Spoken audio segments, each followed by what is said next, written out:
See. There's still music playing. On. Nothing but technical issues tonight, I'll tell you. Well, hello everyone, evening all. Welcome back to another Claret and Booze Up. I'm joined as usual by brother Gary, my mate John, and we were supposed to be having Nigel Kahn on tonight, but sadly Nigel has fallen foul to COVID and he's tucked up in bed with a hot water bottle at the moment. So wishing you all the best, Nigel. Hope you feel good. John obviously is he's distraught. I told you earlier on, you know, he's kind of so I know you feel bad and we don't want to make you feel any worse, but you know, obviously John put a lot of work into this quiz and he's really upset. I did, and I think he probably knows that, if I'm honest with you. I think Nigel realises that this time I was going to beat him. So yeah, Chris had a good go the first time Chris was on. He had a good go at it, but he did. He knew a few of them, didn't he? But all jokes aside, Chris has got to step up now. I know. Yeah, it's like being Sam Byron and trying to bloody soup though, isn't it? Yeah.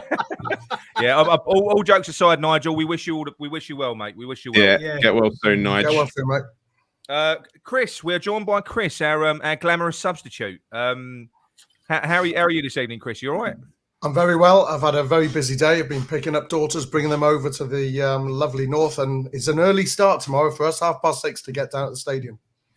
Blimey. What sort of time do you expect to arrive when you leave that early? Hopefully about 11. Oh, that's even that. That's it's only an hour and a half before kickoff. Yeah, but it's getting close to Christmas and the traffic is going to be nightmare getting it off the north side. Yeah. It's like a commute to Chris, though. It's just, you know, he thinks nothing of driving for 4 or 5 hours. Plus, I love the service stations, you know me, and you know, there's some great ones on the A1 and the M11. Yeah, you love a service station pasty. Make the most of it. You like a service station pasty? Oh, I do. I love a Subway. Yeah. Okay. All right. Well, let's get on with the show. I think what we'll do. I mean, the agenda tonight. We're going to kind of have a recap now. The dust has settled on Wednesday night's result against Brighton. We're gonna try and review that again. Even though I don't think we've done a bad job the other night, but obviously I was probably a little bit more heated than what I am going to be now. Really? I was a bit hot under the collar.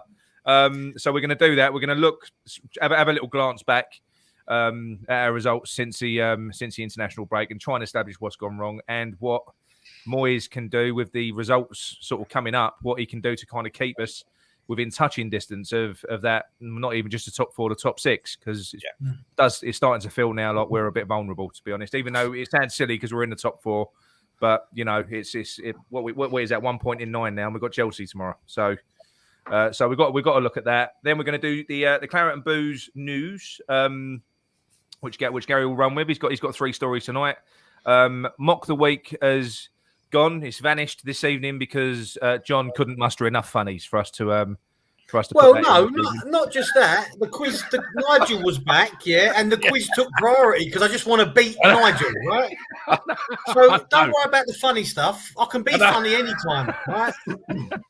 So that Nigel, will be back. Watching, thanks. Yeah, that will be back next week. Don't worry, it'll be back next week. And we are going to do the quiz as well. So what I probably will do is text Nigel just before we go into that section and see if he wants to participate in that in the chat.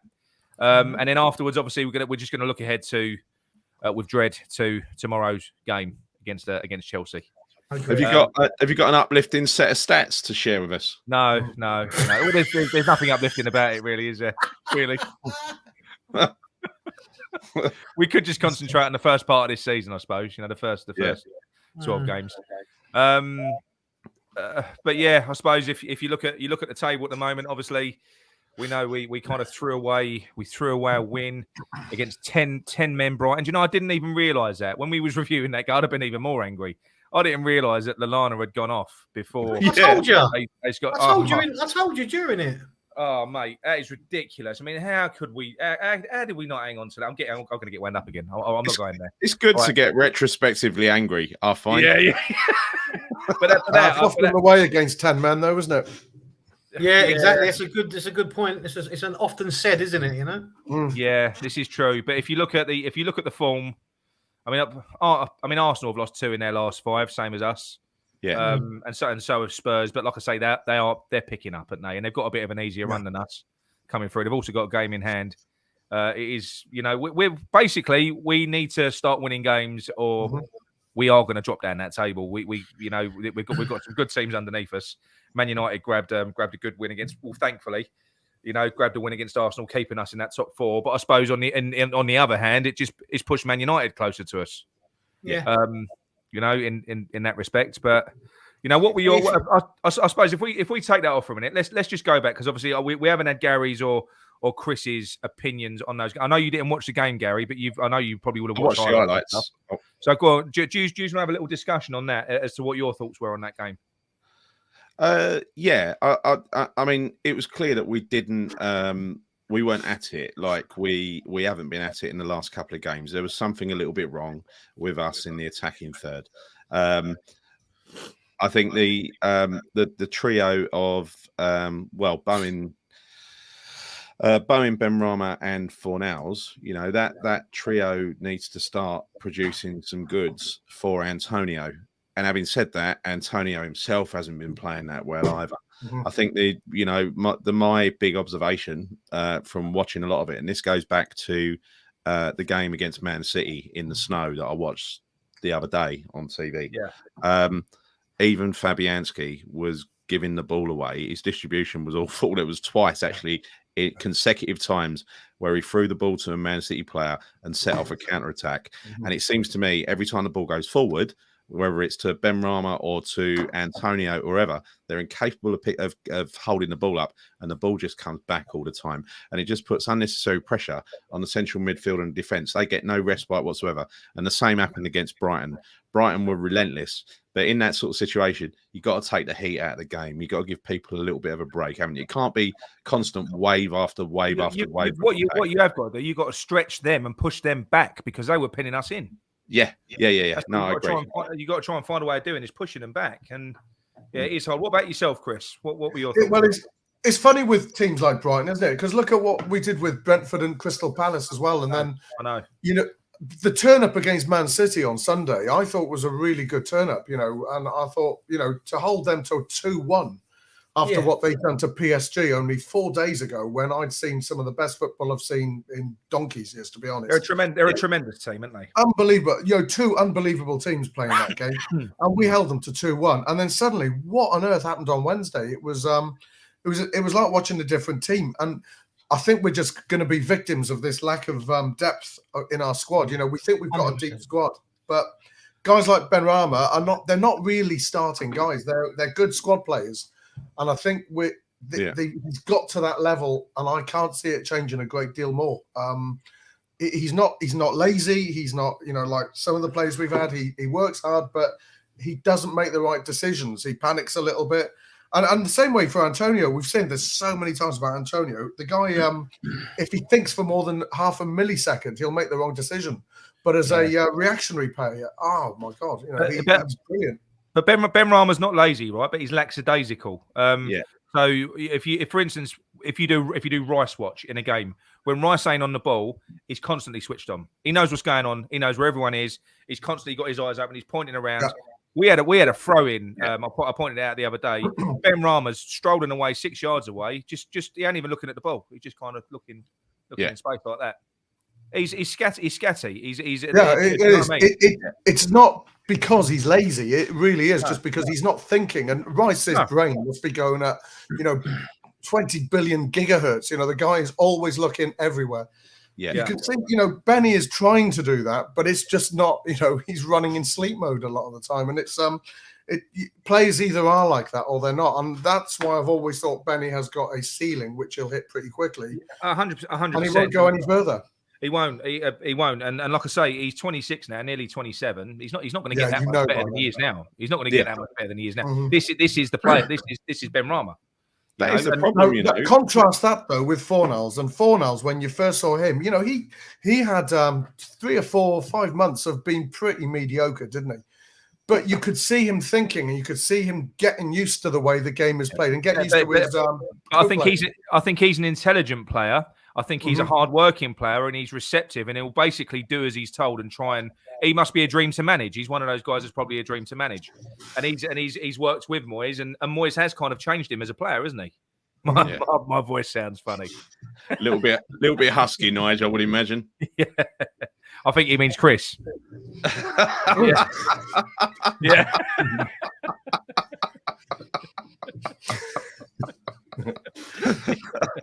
Well, that's lovely, and I love my pie and mash. I does. But like I said, I think what you said was right, Chris. Someone like Ben Rama, I wouldn't have this frustration with him if he wasn't starting games. I think the type of player that he's got, and do you know what? The tools that he's got, where he can come on, he can impact a game. I think he would be good as an impact player. I think the thing with Ben Rama is he's that type of character. He's an emotional, emotive character.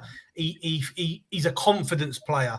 So I think as soon as he because they're professionals, right? So he knows when he's not having a great time of it. And I think you can see sometimes it looks like he's playing on his head and it looks like he's got the world on his shoulders. And then the most simplest of thing, he sort of makes the wrong decision with. You know what I mean? But you say he looks like he knows he's having a bad game. Did you see him have the replay? He had words with Moyes when he went off, asking why he's being subbed off. Yeah, but that's what you want, Nick. That's what you want, though, isn't it? I mean, that's not really a question you ask, is it? It's because you've been shit, mate. That's why you've been subbed off. No, but that's what I'm saying. But you want him to. You want him to be. He's probably more disappointed with himself. Look. They're professionals, right? They know if they've had a good or a bad game. And that's it, the real one. If you ever played a game like that and you got subbed off, you wouldn't be saying, boss, why have you taken me off, would you? No. I would have said, kiss a fag or something, probably, but they're professionals. I am a bit worried about Ben Rama.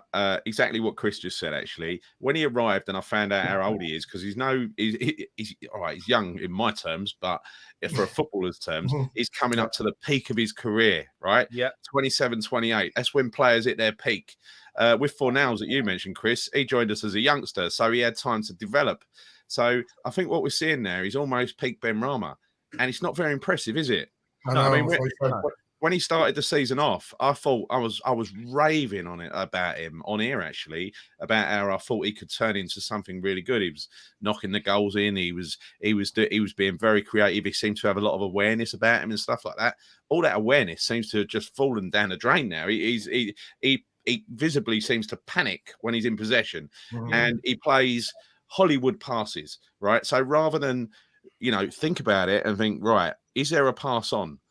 If there isn't a pass on, I'll turn around and hold up play, try and keep possession of the ball, pass it backwards maybe or something like that. He seems to always want to go forward and play the killer pass. And the killer pass almost every time ends up going to an opposition player and they launch a fucking counter attack. Because sometimes you got to keep it simple. And I think John said this the other day. I think you hit the nail on the head Wednesday night. He said Ben Rama, he's a type of player that makes you feel like he's going to do something magic, but nothing magic ever happens. Yeah. No, I wouldn't say ever. But he's more. He lets you down. He lets you down more than often than not. That's what I'm saying. And I'm not being derogatory because this ain't the Ben Rama witch hunt. You know what I mean? But if you break down the team at the minute in an attacking sense, everyone's going on about defensively, but really the problems are in attack because we're not scoring from open play, are we? Relatively speaking, it's predominantly set pieces. So if our three playmakers, if for want of a better phrase, Bowen, Fornals and Ben Rama, if they're not creating for others and themselves, then what have you got? Yeah, no, we haven't. But do you think there's any weight in what we discussed the other night? Because Chris, I don't know whether you saw the show the other night, but I've noticed it for a long time. But essentially, we've been getting frustrated with Bowen because of his poor finishing in front of goal. Never for the player he is. He's amazing. He don't stop.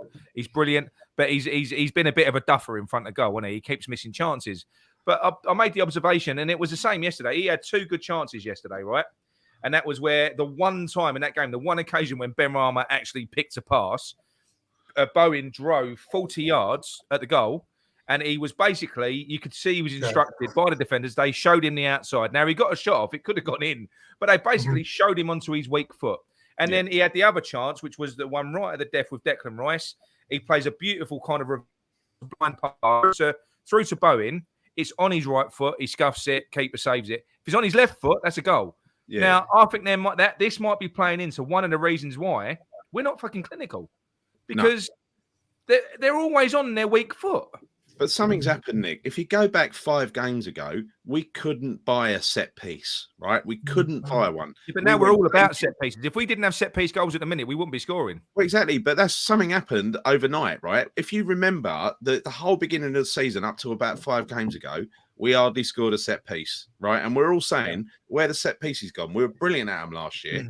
And then suddenly, bang, bang, bang, a load of set pieces, one after the other, started happening. And now we're not scoring from open play. So it's almost like we're focusing on the other. It's almost like we're focusing on that. Yeah, I don't know. But Moyes is the type of manager, he's that style of manager, and he was the same at Everton. He knows how important set pieces are. So you obviously, know how much they must work on set pieces in training. Yeah. Is that taking precedent a little bit? Maybe is that taking? I don't know. Sorry. Go on, Chris. What'd you say? Yeah, it's hard to say that a whole team would suddenly turn from one emphasis to the other. Yeah, but I know. You do wonder if there's been such a big change in that open play that we've done. With the lack of link up is massive compared to what it was. I can't think we're stringing more than about 5 passes together on that Brighton game. But it's that even, to be honest, and that's confusing, because perhaps that's the element we're not getting. The possession was at one point, the cumulative possession was 85% to 15. Cumulative, not the last 5 minutes, but by the time we were about 30 minutes in, it was that high up. I was watching it on live score. And then, it came back, to 70 versus 30, which, I'm not normally a possession stats kind of person, but bloody hell, 70% to 30 against Brighton. But I think if you look at the way that Brighton played against us, it was basically, and like we've said, I've done that bloody that formation predictor thing that we do. The most pointless thing in the world, because it's always going to be the same fucking team. Absolutely, I might as well just do a screenshot. Right? Now that means that everybody has had a good chance to look at us at the first part of the season. Now, the way Brighton played us, when they are in possession and we're out of possession, we camp back in 2 banks of 4. Declan Rice and Souček sit, and then the wide attacking players come back and they help out they help out the fullbacks. Right now, what that means is we get penned back in, and that means that we've only got 2 players upfield, or that should be, Ben Rama and Antonio in that scenario, and we don't press, because the style is you hold your shape and you give them a problem. You try and make them play through you, which is why they've got possession. We're not chasing the ball. We're just saying and sometimes a lot Brighton are going back and forward, trying to stretch this and open, and they was getting success. But then what happens is while we ain't getting anywhere, and this is probably in defence of Ben Rama to a degree and Antonio, because our outlet players they were all marked and being pressed high. So the minute they are in receipt of a ball, Brighton are on us. They're on us straight away. We've got no options. They're all over us. They're swarming all over us, and then the ball comes straight back again. And that is what I mean. The way we played Liverpool, we didn't do that. We bullied them. We went after them. We pressed them, and we were physical. But it's almost like so why we played Liverpool like we played them, I don't know. Because if we'd have set up like that against Liverpool, could you imagine that? Oh, go on, you have the ball and play. See how you get on. It was largely second half in Liverpool where we bullied them, not the first half, right? But anyway, look, let's focus on less on Brighton, because that review's been done already, and talk about how can it be fixed. Personally, I think the first thing for me is not just taking Ben Rama. He has to come out, but Lanzini has to go in. But Moyes can't just make a like for, because it isn't just the player; it's a system as well. It is a system as well, and I'm not even talking about the formation. It's the mentality, the way that we play. Yeah, you can't, because when you defend, John, you either press or you hold, didn't you?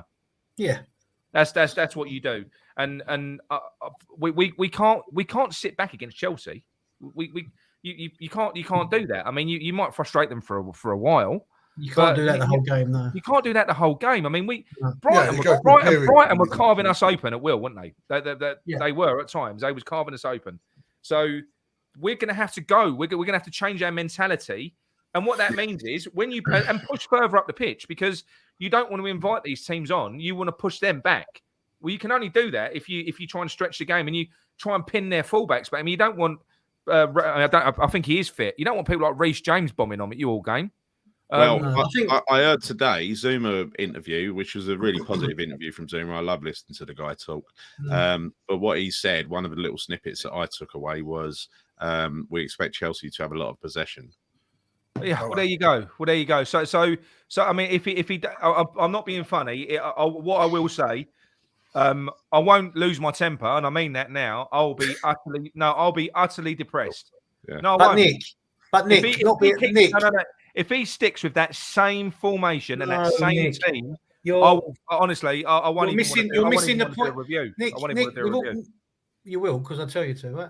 Nick, the point is, you play those teams, you expect those possession stats that we had against Brighton, right? So what Zuma's saying is, we expect Chelsea, as you would City and Liverpool, to have a lot of possession.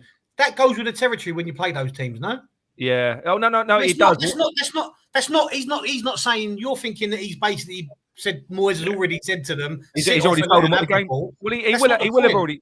But he will have already told them what the game plan is. They would have been working. Yeah, no, but I doubt he said that. I don't think Zuma's going to give it away in an interview. I think what he's saying there is what everyone would expect when they play against Chelsea, Liverpool, or City. Those teams will have the majority of the possession, no? But do you know something? But you know something? It really doesn't have to be like that. I mean, if we've got technical players, I mean, we threw one technical player on the pitch the other day. We took one off in Fornals we weren't really benefiting from Fornals because all that game, Fornals was doing a great job defending. You know, he weren't really getting forward too much. So he took one off and he put one on. Well, he took two off because he took Ben Rama off. And he put Lanzini on. And just that one top class sort of technical player who was hungry, he changed our attack. He started knitting. And do you know what else happened as well? Declan Rice. He got so excited when Lanzini come on. He was straight over to him. They was playing little passes. It was almost like Rice was going, thank fuck for that. Because they're getting a bit of a break. When Lanzini was on the ball's staying away from that defensive side of the field for a larger period, which then allows Declan Rice to come forward more and be more proactive and be more forward thinking. You know, you just got to hold the ball and pass it around a bit and try. You've got to hold the ball because look, it's all a matter of odds, isn't it? You know, if you have to, as a defence and a central midfield, have to face 50 attacks during a game, the odds are a couple of those attacks are gonna go awry for you. You ain't gonna defend every single attack well every time, are you? So you're risking leaking goals. But if you cut that down, you hold onto the ball and you're only facing 30 attacks or 25 attacks or something like that. You know, the odds get a lot better, don't they? Well, on the same issue with odds, the more passes we make, more chances we've got of missing a pass. You know, Chelsea players' passing accuracy is going to be 10-20% more than any of our players. Well, not any of them, apart from Declan Rice. But that does depend what players you put on the on the field, Chris. Oh, absolutely. Like Gary said, Ben Rama, every pass is a worldie. Like 1 out of 10 will go to one of our players. But you put Lanzini or Noble or Rice, you got players because even Noble's a technical player. You put players like that who basically they make good use of the ball. They keep it. They retain the ball. You know, they turn it over. That is what you need. You need players like that, and you only really need the one in that team. So you need a team full of players that are comfortable passing the ball, and you need one, maybe two players with a bit of craft who can thread the ball through the eye of a needle. That's what you need. I think Nigel's got a point, right? Possession stats. I'll tell you what, though. There's one exception. Possession stats against Chelsea, against Liverpool, whatever. I'll accept that we're going to have low possession because that's just what happens. I don't accept that we're going to have 30% possession at home to Brighton. Not home to Brighton. No one can accept that. And do you know what? At times in that game, I've seen clippets throughout the game, right? And it was like apparently the first half of the first half, it was more than 80% for Brighton. Yeah.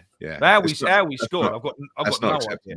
It's not acceptable. You know, and there's a ridiculous stat. I can't believe it because that just sounds pathetic. But it's been punted around anywhere, and that's that we made 25 passes in the first 26 minutes. It don't sound right, but that's been all everywhere, and that's what Amazon put. I don't think that's humanly possible to be. Can't be right. That was on Amazon. They probably delivered the wrong information. Yeah. Yeah, I know. But I know. But well, anyway, let's look ahead anyway because I think we're all agreed, right? Now, I think I do now completely. I accept top four is out of our reach. I believe now 100%. You know, if you go back to that table. I'm sorry. No. I think it is. I think depends on January. Nick, we've got a news item talking about resetting our expectations. Let's not go there. No, okay. Well, look. Well, let's look at this. So, looking ahead to the next fixtures. Okay. I mean, well, the Dynamo that's a rest week, isn't it? So that West Ham Dynamo Zagreb game, that is a rest week. He don't have to play any first team players in that. He actually doesn't have to. Yeah. He can give everyone a rest. So we've got West Ham Chelsea, which is on the 4th, and that means that we've got a fair break until our next game against Burnley, and then we've got two away games there. Burnley and Arsenal. None of them are going to be easy, are they? No. They're all going to be tough. All of them are going to be tough. I think if you look at that list there, obviously tomorrow's tough. Zagreb easy. Burnley away. Look, we've got to get our act into gear for Burnley, because you know what Burnley do. They will bully the life out of us. Yeah, they will. They will. Arsenal, look, anything can happen in that game. I'm hoping that tomorrow we regain our form. With Zagreb, we get a bit of confidence back again. I'm hoping by the time we go to Burnley, it's a different West Ham we're talking about, not the one that's been through a little bit of a lull. I mean, I ain't calling this a crisis, because it ain't. A little bit of a lull. This ain't a disaster. And I'm hoping so. You know, that the big game there for me is Burnley. Can we turn it around with Burnley? If we can do that, puts us into a fantastic position to go away to Arsenal and do something. Yeah. I don't think that if you look at Chelsea's last two results, they haven't been flying in the last two games. No, they haven't. They haven't. They was lucky against Watford. Yeah, they were, and I know they're doing well, and they've got some good players. But the last week they haven't been fantastic, right? So we can win that. We can win tomorrow, and it's the sort of thing that people don't like me saying, but it's what we're renowned for in the past. You know, we're not in the past, but you know, it's a game where we can bounce back, and you know, we've got to be positive. We've got to look for the positives out of it. You know. Well, look. A couple of weeks ago, we beat Liverpool. So it can be done, and this type of game, because we're on a blip now. I mean, that's for us. You know, we say Moyes. You know, this is a bad run for Moyes, and like I say, I think this is a type of game that could kickstart us again. Yeah. If we win tomorrow, that resets everything, and that writes off the Brighton game, because if anything, we would have expected to lose against Chelsea. We would have expected to lose against Liverpool, and that kind of writes off the Wolves defeat and the result against, because they're games that you can accept losing, aren't they? You know, that against those top teams. They are. So it is an opportunity for them, but do you know what? They're going to have to come out. They're going to have to come out firing. I think it ain't just the players. Moyes has got to set them up right. He's got to. He's got to start making use of the small. We know we've got a small squad, right? But it's all we've got till January. There's no getting away from it. He has to make use of what we've got somewhere. Look, he's been fantastic for the club, so I'm not slagging him off or anything like that. Of course, I'm not. Yeah. But he needs, whatever the reasons are, loyalty, stubbornness, whatever it may be. You know, Vlasic, I can't judge the guy because I haven't seen enough of him to judge him, right? Yeah. He's got to come in at some point. We've got to blood him in the game. I think you said it the other day, Nick. We've got to blood him in. You know, Crowell, he had COVID, I believe, so he's struggling to get back to foot. But he's got to, you know, he's got to start he's making been back for 3 games. Lanzini and what's that, Chris? Yeah. He's been back for 3 games and not used. And you're right. Yeah. We need to, and it's no good just putting these guys in European games. They've got to play Premier League games to get any kind of, or for us to get any idea of how good they are. Vlasic is, we've seen him for like, I don't know, half the Leeds game is about all I've really seen him close up. And it was hard to tell. You know, I've got my thoughts of him already, but as far as Crowell is concerned, I have no idea. I have no idea about him. You know, again, I think so for 20 minutes at Leeds, you can hardly tell what's going on. And that, you know, these you were talking about, we need people that have got skill, you know, who can make a pass, who can, you know, trap a ball and not sort of, you know, let it go off about 3 or 4 feet back into the hands of Chelsea. Yeah. Those, you know, Crowell is meant to be one of those kind of technical players, but we've not seen it. No. So this is going to we're in a little bit of trouble because of our squad depth. And we knew it was coming a little bit, didn't we? Yeah, we were always going to be like that, and I can understand Moyes being a bit conservative about it because you know it's not gone that wrong, has it so far? But no, it all depends what we you know. Crisis point comes when I think we start slipping out of top 6. Oh yeah. At that point, we're not going to keep people like Rice happy.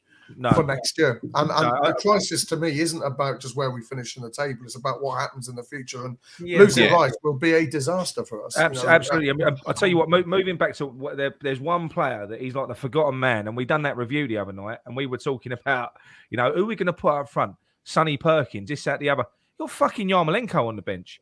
Why wouldn't you put Yarmolenko as a centre forward? He would not have been any worse. I don't get that. He wouldn't have been any worse than Antonio in that game. We've got Yarmolenko on the bench. That's a good point. We forget about him because he's so underused.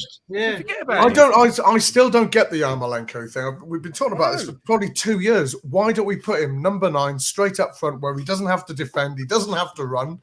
Yeah. And do you know what? He's got a bit great in the box. He's got a bit of craft about him. If he gets the ball, I mean, the amount of time, the last few times he's played, we've had goals resulting from brilliant passes from Yarmolenko. Yeah, he can see a pass. All within the penalty area. He is technically gifted. He really, really. Oh yeah, Yeah. But do you think he's the forgotten man, and we've almost given up on him because there's massive. There's massive rumours that he's going in January. But let him go in January. But why wouldn't we fucking use him at the moment while we got him? When you've got Antonio blowing out of his arse because he was blowing out of his arse the other night.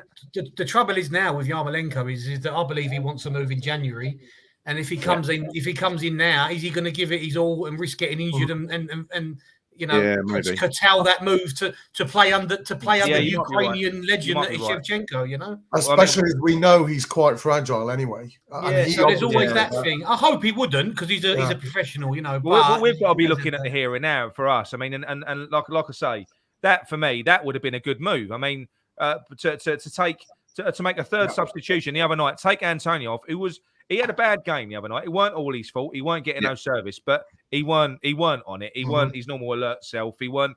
There was a couple of times where he got a ball to feet and he got pushed over. That never happens with Antonio.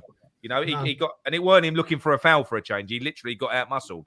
I think sometimes as well, a striker's got to go looking for opportunities, and sometimes when he's off the boil, he's very dormant. And I really hate seeing a player that's kind of dormant and sticking with a centre half and stuff like that. Right? I'd much rather see Antonio, even if he's off the boil a little bit, dragging defenders around and trying to make space for himself, trying to give someone an option to pass to, for instance, Ben Rama, right, or one of the others. Nigel's poo-pooing my negativity. Look. But he's right, Nick. Points were equaling. He's right. It's factual. Totally right. Can't argue that. Nigel, what you? I thought you didn't like stats, Nigel. What it is, because we've come from that's such a high at beating Liverpool. We've had that muggy international break, which has put us off our stride, possibly, right? And we've come back, and we was all massively positive about beating Wolves. We didn't turn up. We went to City, and as Chris said, we played okay. 2-1 isn't a bad result, but it's just because we was on such a high. Yeah, we're on such a negative now. Well, the 2 games of Villa and Liverpool were stunning, weren't they?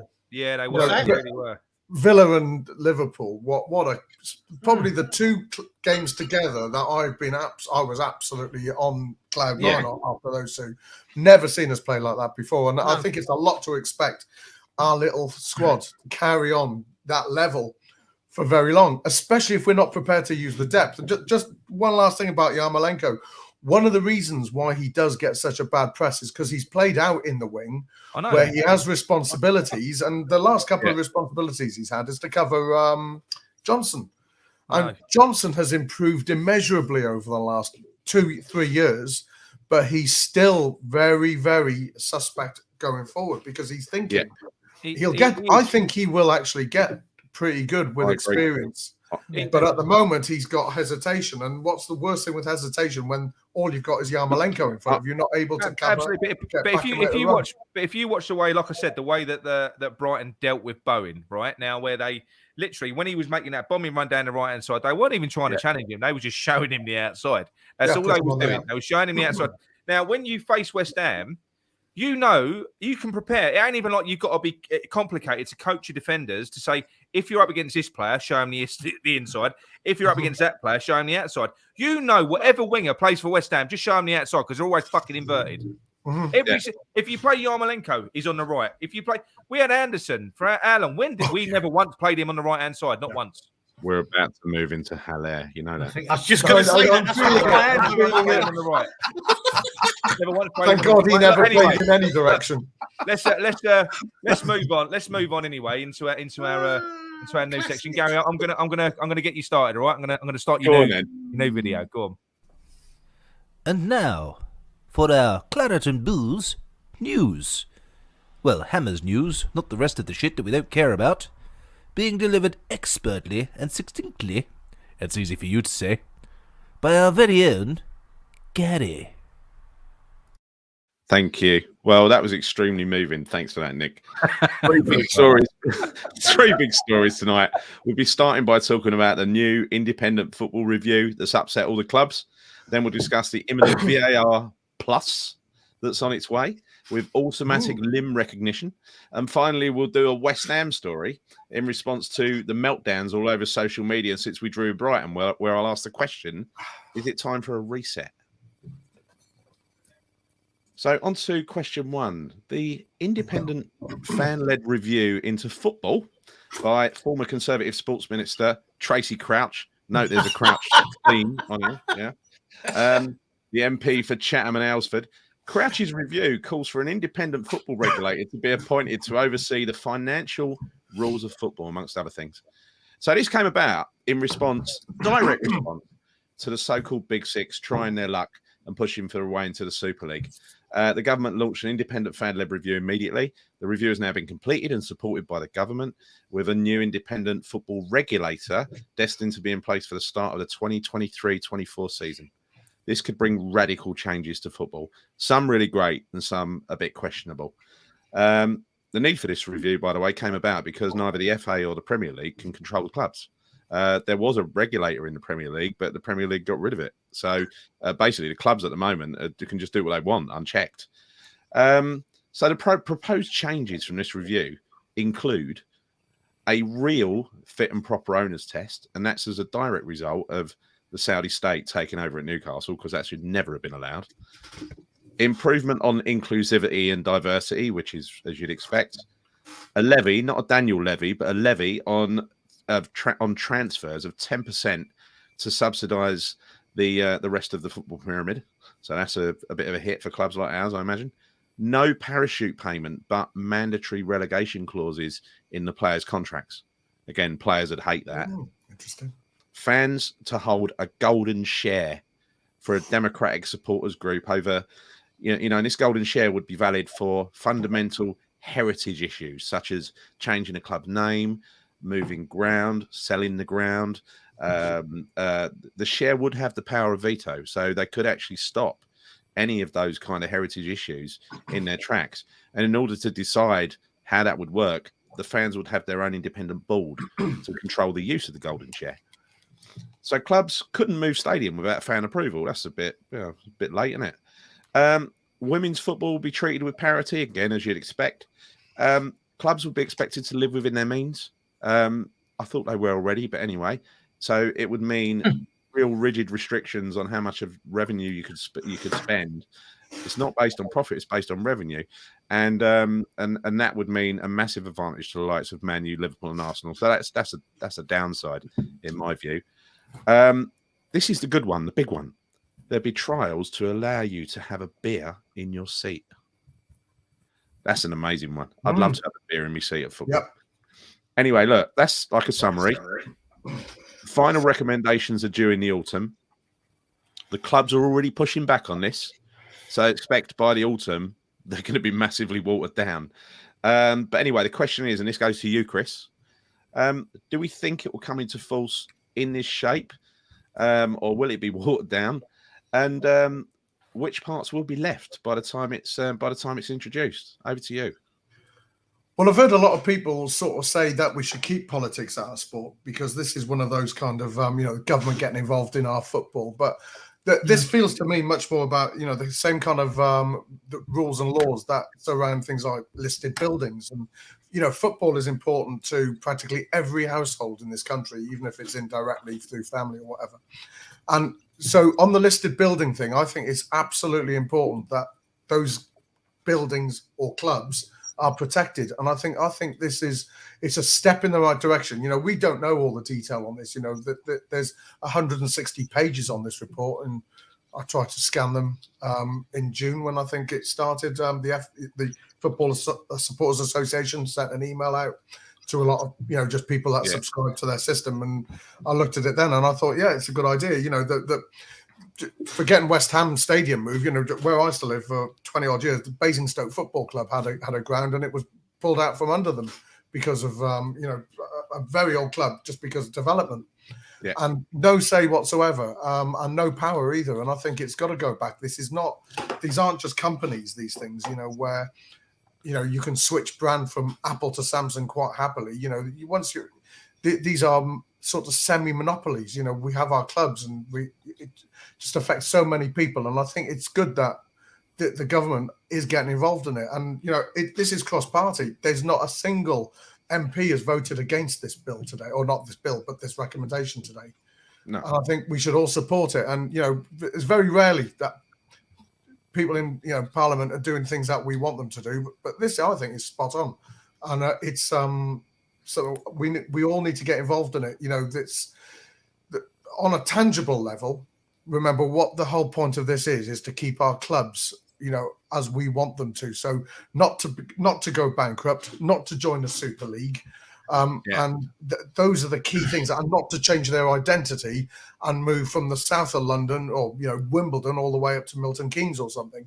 This is about keeping what we think is our heritage in the way that we want it to. Well, I'm thinking one of those. I'm thinking, Chris, one of those heritage issues. If Spurs or Arsenal decided they want to join a Super League in future, that would surely be a heritage issue that the fans could put the kibosh on, right? Yeah, yeah. Well, if you look at that issue of the Super League was one of the backgrounds to this review. It's actually stated in the paper that the Super League issue was one of the straws that broke Camel's back. Well, Spurs are a bad example though, because they're probably the only set of fans that actually wanted to be in a Super League. But the coincidence around the Super League and the fans' own clubs and all that is that Germany were the only nation that didn't have any clubs that were up for the Super League, and it's coincidental or not, as the case may be, that a lot of the clubs in Germany, if not all, are fan. The fans have massive input into the clubs over there. Absolutely. Yeah.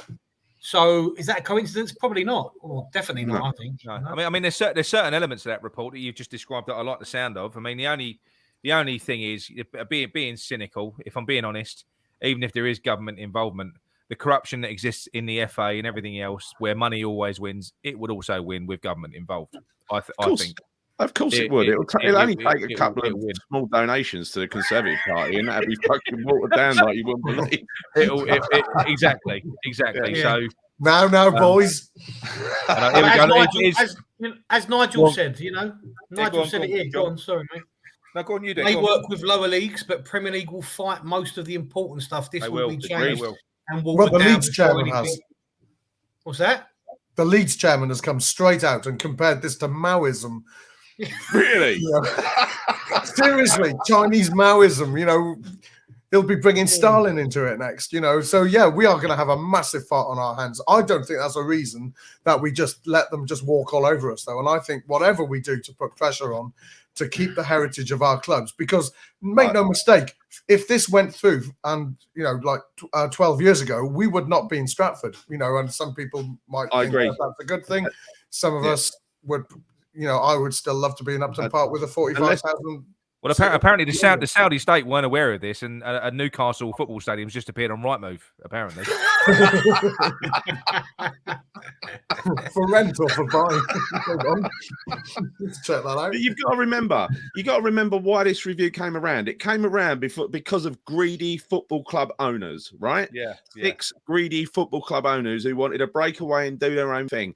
So if suddenly the government are going to take the lead, which they probably will, from the greedy football club owners, so that they are free to continue doing what the hell they like, then that makes a fallacy of the whole thing. It makes bullshit. And that's where I think it will go, to be honest. I think you will be able to have a beer in your seat, but I think that would be about to net some of the improvements. I think a lot of it comes from what happens. I think what Nigel says is relatively important, because obviously all the clubs that we know of recently that have gone out of business are all obviously lower league clubs. And the impact it has on communities there is obviously is far greater than we can ever imagine. I mean, I watched a documentary the other week on Macclesfield and Robbie Savage taking Macclesfield over, and he got a lot of stick for that on social media and that. But what he's done for that area, he's rejuvenated that area. You know, some of these villages changed my opinion of him actually. What's that? It changed my opinion of Savage actually. Not a massive amount, but enough. but for obvious reasons. But when you watch things like that, it makes you we realise it, but we're on a grander scale than them. But the impact it has on them, the importance is far more felt than it is with us, if you know what I mean. Mm-hmm. Yeah, because we're family, but these clubs, they are family. You know, they probably know every Tom, Dick, and Harry that's sitting in the seat. It's that, you know, it's that tight of a unity. You know what I mean? You know, the Basingstoke example is absolutely hilarious. You know, that everybody was objecting to this guy selling up and just building on it. And, you know, that has been there. When did I move there? In 87. It's been there 30 years before that, at least. And, you know, it's a small little town, as you know, and it's, you know, was massive for so many people. Ride Rutshot. And go back to that listed building example. There's nothing wrong when it affects so many of us in this country. There is nothing wrong with having a listed building, and there's nothing wrong with listing our football clubs and protecting them. It's too important. And, you know, if that needs to be extended to other sports later on, well, they can fight that fight. But I think I think we've got to fight for it and not give in to it just because we think, oh yeah, but they'll fight back. Well, we can fight back as well. And we need to keep going it little steps. And if it starts with a beer in the seat, I'll take that. And then hopefully a few years later, it will be. Oh, that's what we're going to get. We're going to get little fucking token gestures. Nothing at the top end is going to change. I do. Beer in the seat, that would absolutely please me for a few years. That's for sure. It would. I know. Well, you're easily pleased, Chris. Oh yes. So look, bring our hip flasks in legally. In summary, we're broadly cynical and skeptical about what will come out of this report at the end, but it's kind of welcome. It's a really good set of ideas. It'd be great if some of them stick. Yeah. So let's move on. Makes a great comment about Dame Karen Brady. Actually, I don't know if you boys can see that, but that's a great comment. Very interesting. Put it up. Oh yeah, it's just come up. I'll get it up. Hang on. Go on. Karen Brady said in The Sun, supporters should have a greater say in all heritage matters, and we should guard against ownership that is likely. Fucking irony. Because they're about to sell. That's because they're about to sell. Nigel. But that's what Nigel's saying, the hypocrisy of it all, you know? No, Nigel's just gone for a lay down, I think, after reading that. Bloody hell. I can imagine Nigel's response when he read that. All right, Nigel, special one for you. Brady out. Right. Lovely. Wrong podcast. Yeah. Right. Go on in. Mind you, I do like their barometer. We need to get that actually off more than just a podcast. That's brilliant. Chris, we're moving on to the next story, Chris. Yeah, Chris. Beg your pardon. Story the production on this program is dreadful. I know. So, with VAR, and we know VAR has been a huge success, idolised by fans across the world. But now VAR Plus is on the way.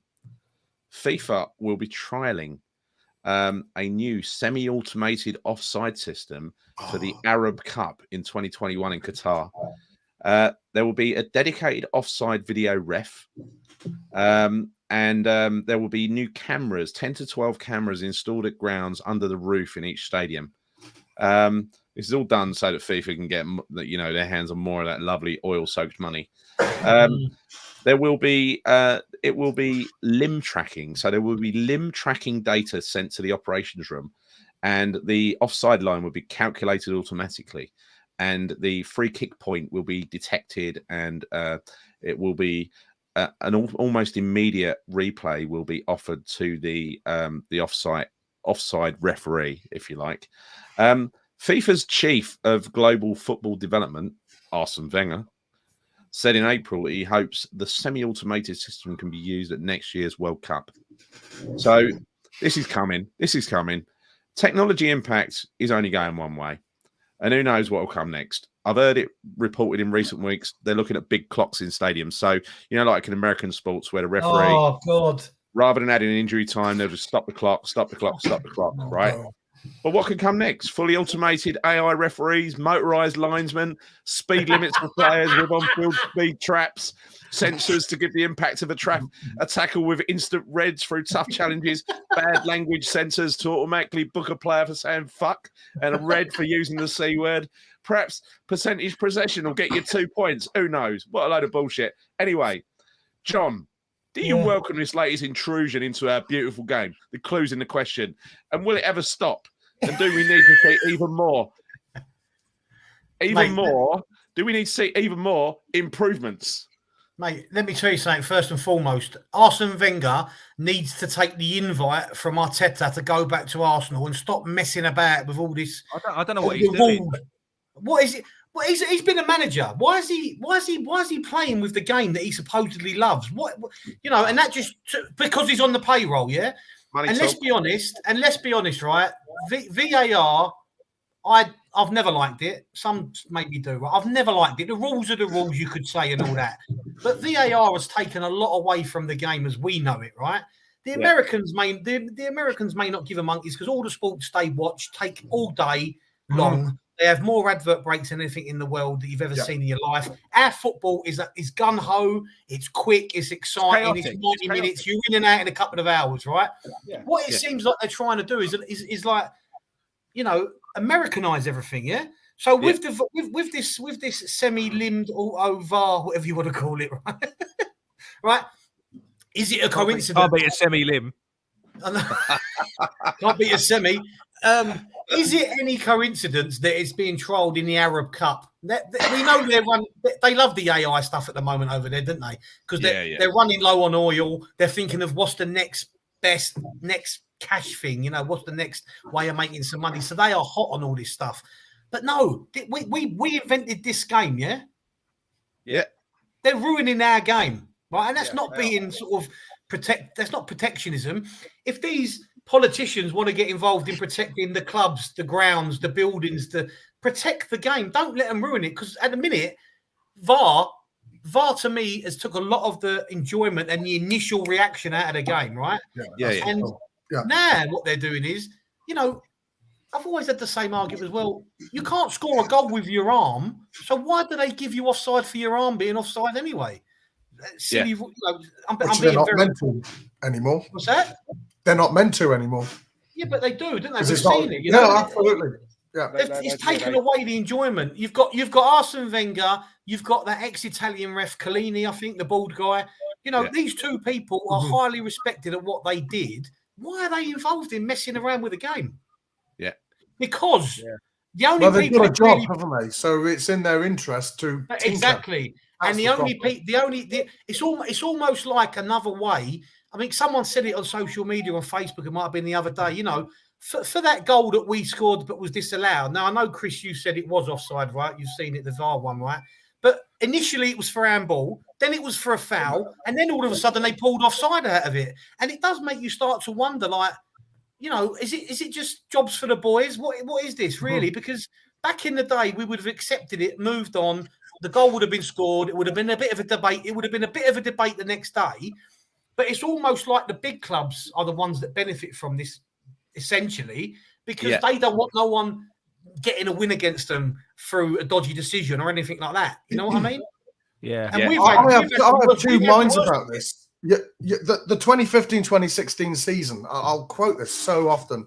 We lost 8 points at least because of really shocking decisions. And so I've got this thing in my head, which is that we could have been second in that bloody. Can you imagine? Second, but Chris, I'll guarantee you in that 15-16 season with VAR, we probably would have lost a few points that we gained off the back of it. Absolutely, Nick, and also when you change when you allow a goal or disallow, you change the rest of the game as well. So, mathematically, yes, we would have gained 8 points, say, but of course, if we'd got that goal, then of course Liverpool or whoever was playing us could have changed their game, and therefore they could have scored more against us, whatever. So it's a bit hypothetical. But the thing is, at the end of the day, you want the truth in football, you want the right result. But this is where I do agree with you guys.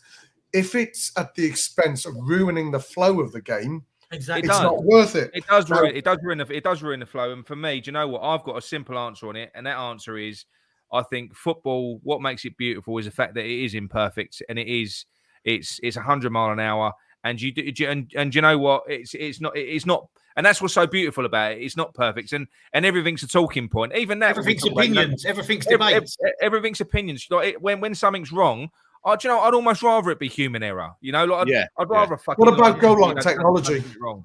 Goal line technology is the only one. Goal line technology is foolproof. That's instant. And now hold that thought. So a machine learning based offside system will be instant.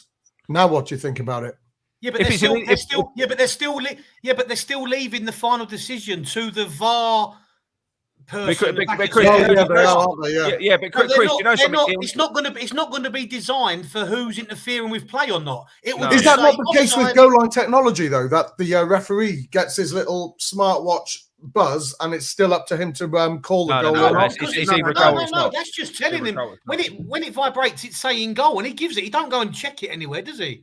No, so if we could do that for the machine learning system, the thing is, Chris, you would never be able to, because I'll give you an example. We can do anything with IT.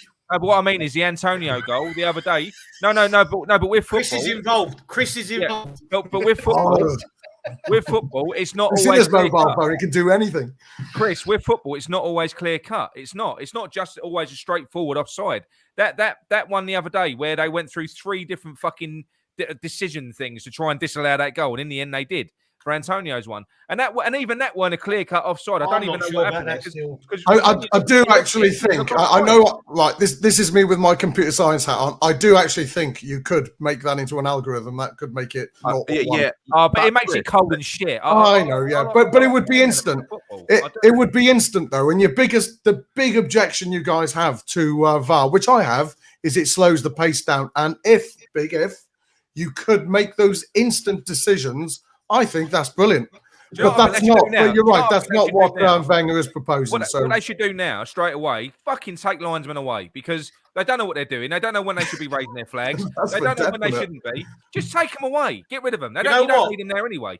Oh, they've been totally curtailed, haven't they? There's no point to them whatsoever. Do you know what it's like? It's like you've got all those officials on the field, but they're not there for any particular reason anymore. They're not. Yeah. It's just they're there through tradition. Are they there for traditional reasons now? Yeah. Don't put the flag up because a VAR decision may be made, and that's madness. Yeah, but the only thing that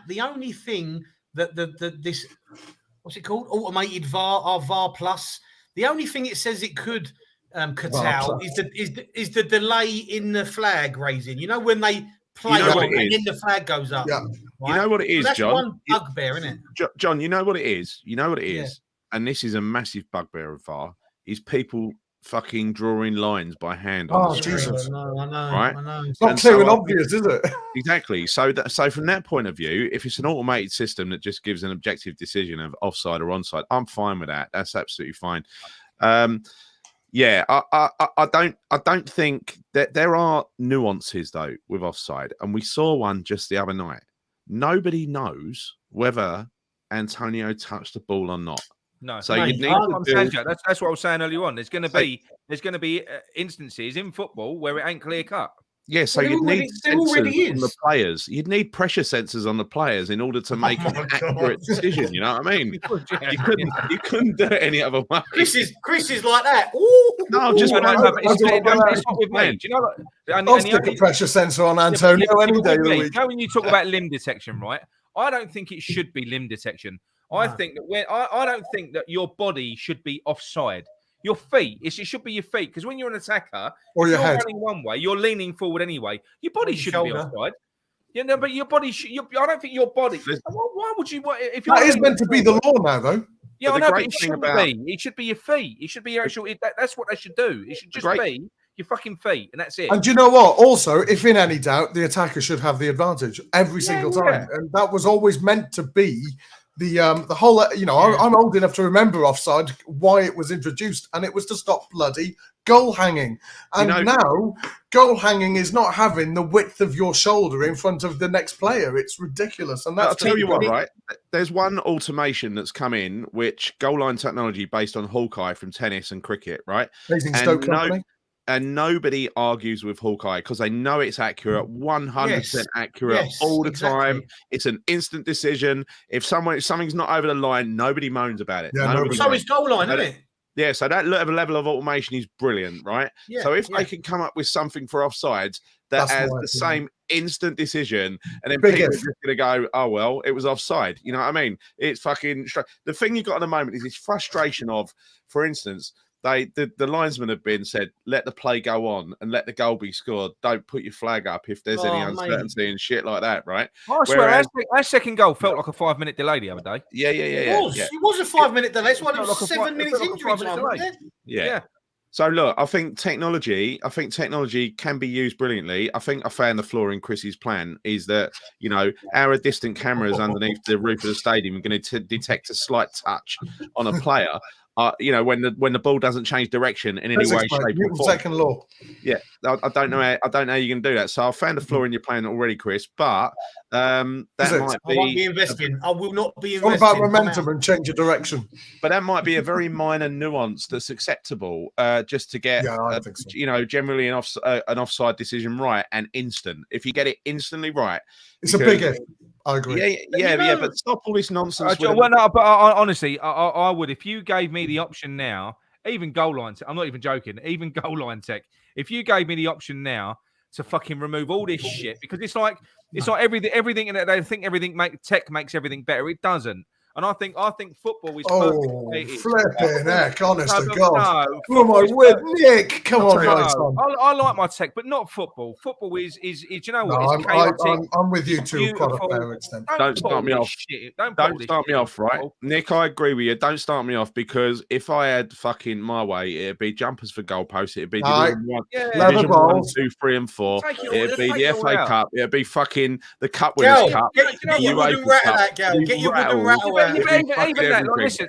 But Gary, right? We're talking about underfloor heating. What will that? But you talk about sort of points that we might have. But you talk about points.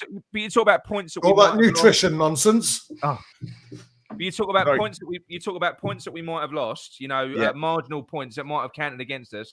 And to be quite honest, you know what? Also part of football as well. Because you know what, if we'd have got that, if I was to beat fucking Tottenham in the FA Cup final, I can't think of any better way of doing it than a goal line decision that was wrong. And we fucking cheated it. There is no better way of doing that. By cheating. The rage, like of it being a foot this side of the line, it was given as a goal. Do you know what I mean? That for me, yes. That's actually convinced me. But that's football. No, you've won me over. I'm with it. But scrap underfloor heating, scrap the whole bloody lot. I'm with you, Nick. If that could happen, I'm totally with you. That would be what I'm trying to say is, don't underfloor heating's different. That just facilitates the game to be played. I like underfloor heating. Hey, computers control it. Right, it is good, but I'm talking about the game when it's in play. Do you know what? It's perfect. Football is perfect. You watch American sports. I am sorry. Nick, we've got American viewers, Nick. I know we've got American viewers, but I am sorry. We could lose a viewer here. Sorry. I just got a quick, Nick, before you finish. Nick ain't sorry. He's just saying it. Go on, Nick. Yeah, I know. I'm not. Well, American sports, right? I'm used to watching football. Football is 100. That fucking kills me. When that went out the other day, 5 minutes, there was 60,000 fans losing their minds, going, "What the fuck? I might as well go for a beer." I was going fucking mad because we used to be being in and out, boom, boom, boom, go, and then all of a sudden you watch these American sports. They take fucking. No, but these American sports, they take 8 hours for a fucking 1 hour game. Look, listen, can anyone get round to Nick's house quickly? Because I think he's having a seizure. Fucking hell. Nick, I'm sorry. Paul, I'm sorry, mate. I'm sorry, mate. I'm sorry. No, but they take ages because, like you said, stop the clock. Why stop the fucking clock? Don't stop the clock. Nick is double busy. He ain't got time for stopping. Got to stop the clock, Nick. There's a Doritos advert. Don't stop the clock. No, but I don't understand the gaps. The gaps kill me. But listen, you know the other day. What about 20-minute breaks? You know when West Ham played City the other day, yeah? And they took 25 minutes to clear the snow off. Yeah. Right? Oh my God, you're thinking the same as me. How many more adverts were shown? I bet you. That's what they're thinking. Oh, hang on a minute. We could. Listen, half time's too fucking short anyway. Yeah, no, I wanted 20 minutes. That 20 minutes was brilliant. Where I've got to walk to, I've got to walk out to meet people. It's a 5 minute He's got a walk. vape. I've got to get a beer. I've got to get a pie. Down my throat, right? And then I've got to get back again. It's Leave madness. 5 minutes earlier then if you're that. Yeah, but then you missed the game. Now, 20 minute football breaks, and I'm going to be suggesting that to the Independent Football Review. Yeah. I need that pie. I got a beer the other day when I left my seat at half time. I left it at half time. I had a beer within 2 minutes. Did you buy anyone else a beer or just your own one? No, just me. I don't buy people beers. So. You know that. I like gaps in games as I get older. That's very good point. Very well made. Because we're all in our 50s. Because Paul, unlike us, you're allowed to drink in your seat. Why don't you just drink your beer and then piss in the cup and then urinate in your seats. Hang on a minute. Chris just said we're all in our 50s. Is he taking the? He was looking at you when he said that, John. He said we're all in our 50s. I did say some of us at the end. Don't you include John in that, or Nick? But anyway, I think Paul's got a valid point there, though. I'm not just being. Look, there's certain things I'm traditionalist with, but I want a 45-minute half time so I can go and socialise. We actually do, though, don't we? That's the problem. No, but I would accept a longer half time. I won't. No, I won't. 20-minute half time. That was great at City. I managed to get myself a cheese onion pie as well before I got back in. It was absolutely brilliant. That was my first. The bigger the crowd in the ground, the longer the break. Why? Yeah. So if we got 67,000 nights, we should get 45 minutes, whereas Brentford should get 5 minutes. But that's all the fun of it, isn't it? It's sort of like you're playing a game. You're playing a game of chicken. Dad, can we go and get a drink? Let's wait to 42 minutes. You know? Because to get a beer, to actually get to where I want to go and meet people, have a beer and come back, I've got to leave before the half-time whistle, right? I've got no chance. Well, what bar are you going to? Go to a closer bar. What's this? Hang on, what's this about? It's 35 miles away. What's this about from Russell? Was there something I didn't? Oh, it's Russ. Supporters falling ill. How you doing, Russ? How many adverts is that worth? I don't know. Oh, he's talking about the Chelsea game and the Norwich game. Was it the Norwich game as well? There was or Southampton. I can't remember. Is that right? There was fans taken ill during the game. One had a cardiac arrest, didn't they? Oh, bloody hell. Yeah. Oh, no, that should be dealt with. But I think all of this rushing around have changed so many traditions. Why is half time still 15 minutes? I mean, it's 20. No, it's 15. It was 20 at Man City. No, it was 15. Then they got 15. It's 15 minutes. Some years ago, didn't they? It's 15, John. 15 minutes. No, honestly, mate, it's 15. 15 minutes, John. No, John, you're wrong, mate. It went to 20 during the pandemic, didn't it, or something? There was something. John is right. There was a move to 20 minutes at some point, but it's definitely 15. Or was that during European Cup? I must just move like lightning then, because I'll get around really quick. I've always said that about you. This is the most contentious topic I've ever heard discussed. Actually, the halftime break. This is gonna cause breakups. Because it sounds like you and Gary are pretty much just there for the alcohol. No? More or less. Yeah. How can you say that? How dare you? How dare you? That's a slur on my character, John. I will say. In Chris's defence, he does travel a long way to game, so he probably is deserving. He needs a beer when he gets there. He could support Hereford if he wanted to, couldn't he? Could I? I haven't. That's the grandparents are from there. I'm only joking. Well, wow. Right, so we're going to move on. That was a lovely, passionate discussion. That was a good one, actually. I enjoyed that. I was shocked by that. My heart rate's up a bit. We're going to move on to. We're going to move on to the next one. See that one on the right at the bottom right-hand corner? That's Nick. Frick! That's called the Nick emoji. Quiet, gentlemen, please. News story 3: the big reset. Normal service has resumed. I'm starting to smoke. With many highs this season and very few lows.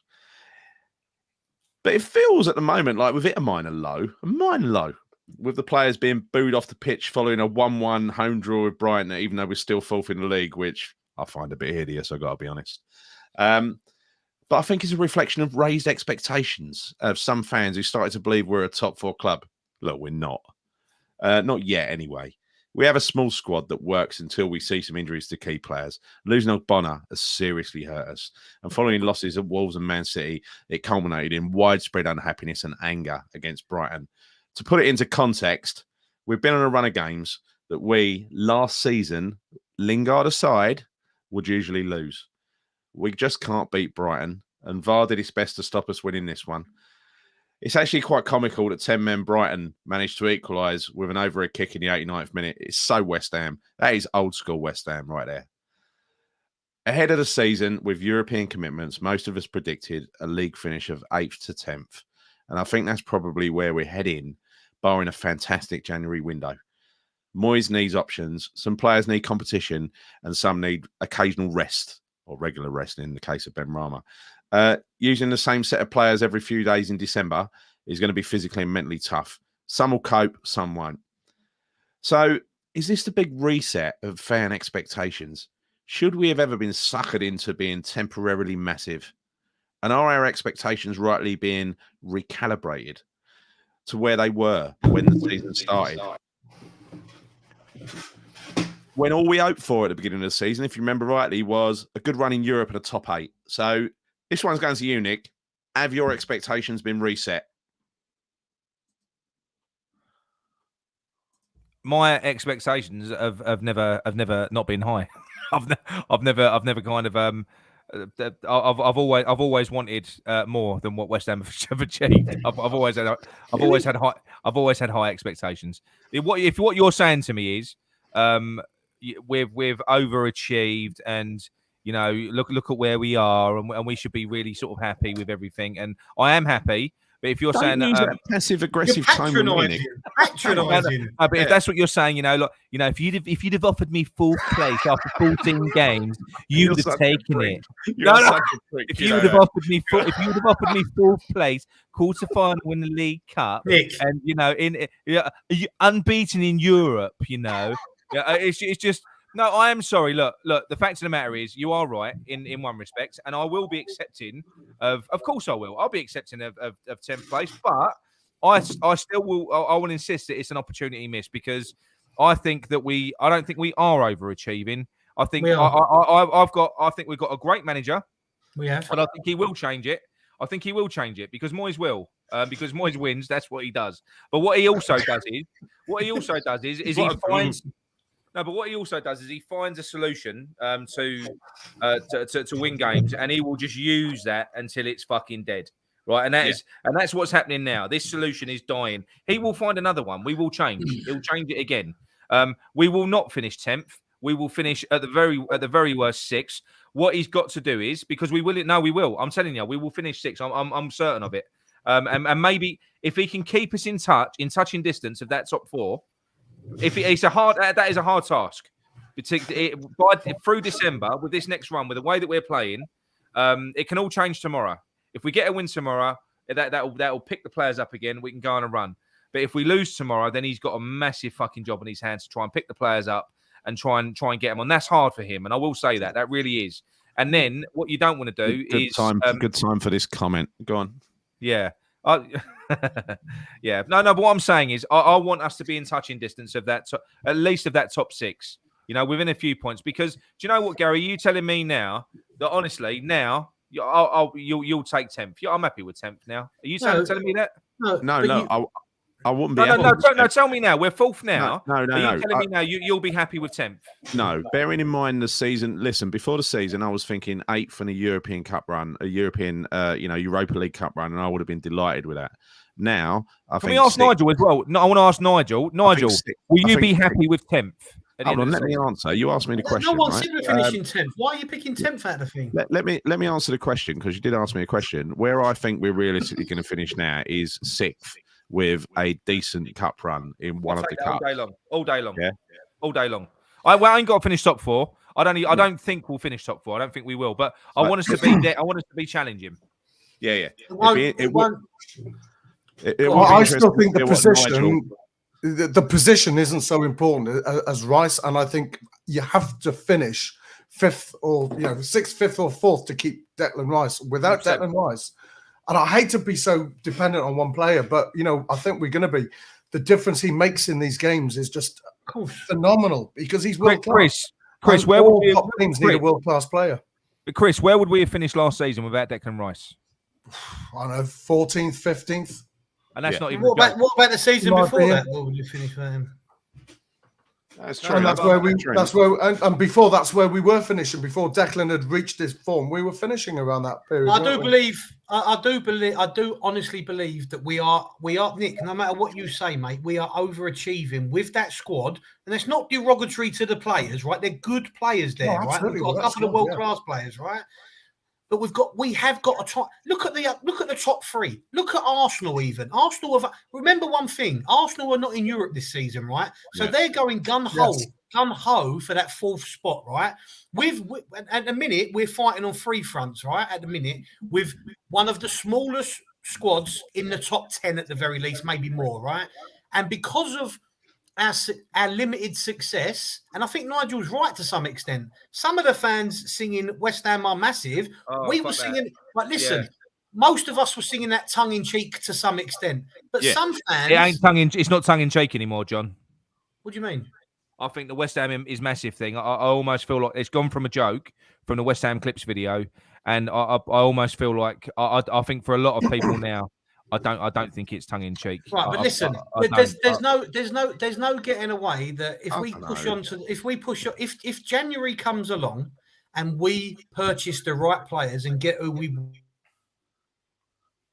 January is going to be the key area because I mean, look, there's loads of different ways to look at it, right? Now, if you was to say to me, finish 10th, right, but a cup, do you know what? I would take 15th in a cup.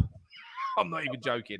I would love a cup, right? Nick, I would too. I would take any cup win and whatever happens in the league, I don't care about. Any cup, League Cup, FA Cup, Europa League, I would just take a cup. As long as it don't mean getting relegated, I would take it every day of the week. The point about Declan is absolutely the elephant in the room, though. We've got to keep Declan Rice. But going back to what John just said, John's frozen. He's obviously having broadband issues, but he just blew me a kiss. He said certain people are believing that we're massive. Now, how fucking stupid have you got to be? I'm sorry. How stupid have you got to be? How dense have you got to be to believe that West Ham have gone from, a sort of, I'm not saying mediocre, but Gary, you've seen some of our fans on Facebook and Twitter and stuff like that. The minute when we lost that Wolves game, right? I don't have fans. I love all of our fans. No. Suddenly, you can't take that massive stuff seriously. It was a joke. I know it's. Nick has got a point though. That I heard. Some of the away games, and I've heard some of our supporters sing it, and then heard the banter they're throwing at the opposition.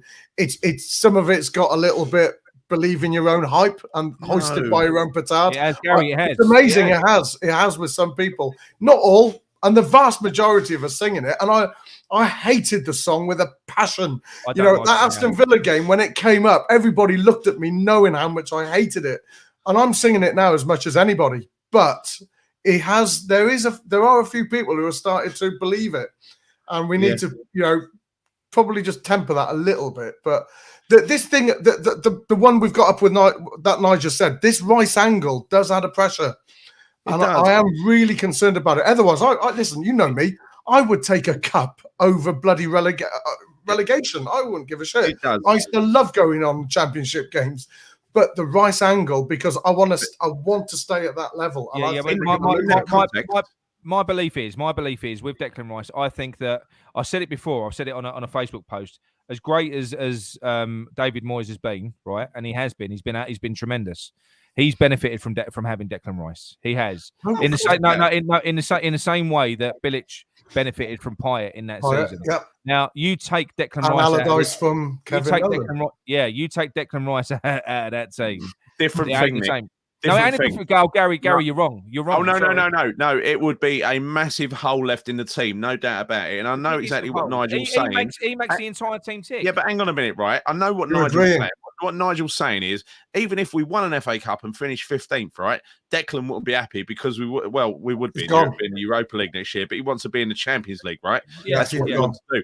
And so I understand completely what Nigel's saying there. What we do as a club is totally directly related to whether we can hold on to Declan Rice or not. That is a fact. Yeah, they've got to. We have to retain him, and that's why I'm saying to you. That's why I'm saying that he's back. That's why I'm saying it is so important that we remain within touching distance of that top six. Because you know something, I mean this now. If we'd have added the players in the summer, if we'd have added a striker, for instance, if we'd have got a striker in the summer, now if we'd have had maybe one more player, I'm not being funny. We are almost there. We are as good as most teams from goalkeeper to midfield, right? We are. We can match anyone defensively to midfield. Our midfield's as good as anyone's, right? It's that front three. It's that attacking diamond where the other day where we need 8 chances for a goal. You look at a Liverpool or even a Tottenham with Son and Kane, half a chance. They can play shit. Half a chance to get a goal. What I was going to say here. But we need a top. We need a player. Or not to the level of Rice, but a better than what we've got in those attacking positions. Oh yeah, no, we do. And if you look at, let's be gloomy and look at what happens if we lost Rice, right? It won't be. I know it'll be a massive impact. It will be a huge impact, and you can't disguise that, right? But there are other defensive midfielders out there that we could get hold of that would do not the same job as Rice. I'm not saying that, but they would do a job. Oh, he's gone as well. There's serial broadband issues, but I don't. Rice couldn't be replaced, but he could be succeeded by someone and a different system. When Payet left, which was Nick's point, the arse fell out the team. It absolutely fell out the team, and I don't think that is going to happen under Moyes. I think Moyes is already predicting, because he'd be stupid if he didn't. Right? He's already predicting the loss of Rice, and he's already planning for life after Rice. That's what I think. I think the difference is that when we lost Payet, it turned us into relegation candidates again. Losing Payet, losing Rice would put us back into mid-table. No, 100%. I heard that. You're saying that losing Payet, the arse fell out the team, that wouldn't happen with Rice. You're so wrong. You're so wrong. No. It wouldn't make us relegation candidates, though. It would put us mid-table. Go back to what happened in that last season at the Bowling with Payet. Pretty much everything that happened in an attacking third of the pitch was Payet. Without Payet's goals and Payet's contributions, we would have been fucked in an average season, right? I think with Rice, he's a difficult act to follow, but there are other defensive midfielders out there that you can potentially bring in. I don't know. You ain't going to be as good. I don't agree. You ain't going to be as good, but it ain't going to be like if I was not going to losing Rice will not get us relegated, whereas Payet nearly did. That's my point. That's my point. Okay, yeah, I accept that. Yeah, Moyes won't get us, but basically, he's going to put us where we are. Literally, what I'm saying is we're that close to being top 4, proper regular top 4 contenders. If we can, we are, John. If we could add 2 top quality attackers to our team, no, Nick, it's still not enough, mate. Not enough, Nick. It is enough. You've still got Arsenal and Man United. Let's be realistic, Nick. Let's be Nick. I'm not. So why are we even bothering then? Because you've got to bother. You've got to bother. That's a ridiculous statement to make. When Klopp inherited Liverpool, what were they really? Right, top 6. Yeah, but they weren't. We're further down the pecking order than that. So what I'm trying to say is, John, if with David Moyes in this team, if we added, for instance, this team that we've got now, stick Lukaku up front. Nick, can I just ask you? I'm just saying, stick Lukaku up front. Nick, be realistic for a minute. Look at the internationals that are sitting on City's bench, that are sitting on Liverpool's bench. Top class internationals that would get into most other Premier League teams at the drop of a hat. And you're saying if we had 2 players, we would definitely finish top 4. We have overachieved, right? I think we would challenge for top 4. No, I don't think Nick was saying a definite, but it would make us top 4. It would make us stronger. Let me mediate here, right? I think what Nick's saying is valid this season. It is valid. I'm not saying it isn't. No, this season. It ain't valid in other seasons. like next season when City spent another 200 million, whatever else. Gary, City can't improve their team any more than what it is. No, they but can't. what I'm saying is, top 4 is available this season if we make some decent signings. January. I don't think it's available every season. I don't think you turn West Ham from a top 6 club into a top 4 club that's regularly competing in the top 4. I think it's like season by season. You got to take into account what the others are doing. No, but what I'm saying is, I think look, top 4 would be an anomaly. And I agree with you, John. That's the right way of saying it. Yeah, top 4 would be an anomaly, but we could still be within touching distance, and they're ready to strike if one of the other teams slip. If one of the other teams slip, then you can fill in. But you've got to be there, and it isn't just a top 6 now. I think it's a top 8, and I think there is a massive fucking gap now between those top 8 teams. If you drop outside that, it's going to be so difficult to get back again. And somehow in 18 months, Moyes has done an amazing job to get us in. And this idea that we can build slow. You don't get time in football, unfortunately. It hasn't taken time to do this. No. We've got a good opportunity. I think they need to go out in January. We need to try and get through December. And then if we can still be within touching distance of that top 6, I'll be happy. And then they've got to go out and they've got to strengthen. And then we can push on. Push on. I agree. I mean, you put Lingard in this team instead of Ben Rama. No, listen, it's all about context. And what you just said is absolutely right. You're not talking about turning us into a regular top 4 team. You're talking about us taking advantage of other teams that are a bit weak and being strong enough to move into the top 4. What I'm saying, we're at a moment where we can either push on, keep Rice and push on, or lose Rice and regress. We don't get to stand still. We don't get to sit where we are. No, I agree. That's what I'm saying. We're either going to push on or we're going to go backwards. We've got to push on. But you said a couple of minutes ago, well, what's the point then? Well, you've always got... I said that in response to... I felt like you saying, well, we're never going to challenge. No. What I'm trying to say is we might nick it this year, and we could, because someone else is falling away, nick it this year, right? We could, possibly. But to sustain that constant challenge for top 4, you have to have some fucking squad about you, mate. I'm sorry. I don't think anyone is now, because I say it isn't just the top 4 anymore. Don't think anyone is what? I don't think anyone's got a God-given right to be in that top 4 anymore. It isn't just the top 4. No, they haven't. But we've got finance to be it. Chelsea, Man City, Liverpool, they're gone. They're out of it. We can't compete. Yeah. Until we get some oil wells in Stratford, because there's no way. I agree with Paul. I totally agree with Paul. Agree with Paul. This is one of the most important windows in our history, because we're in the last 16 of the Europa League. We're in the quarterfinals of the League Cup. We haven't even started in the FA Cup yet. We're in the top 4 of the Premier League, right? A couple of signings, like Nick said, makes us competitive and pushes us towards the chance of getting. Listen, Gary, Go on, John.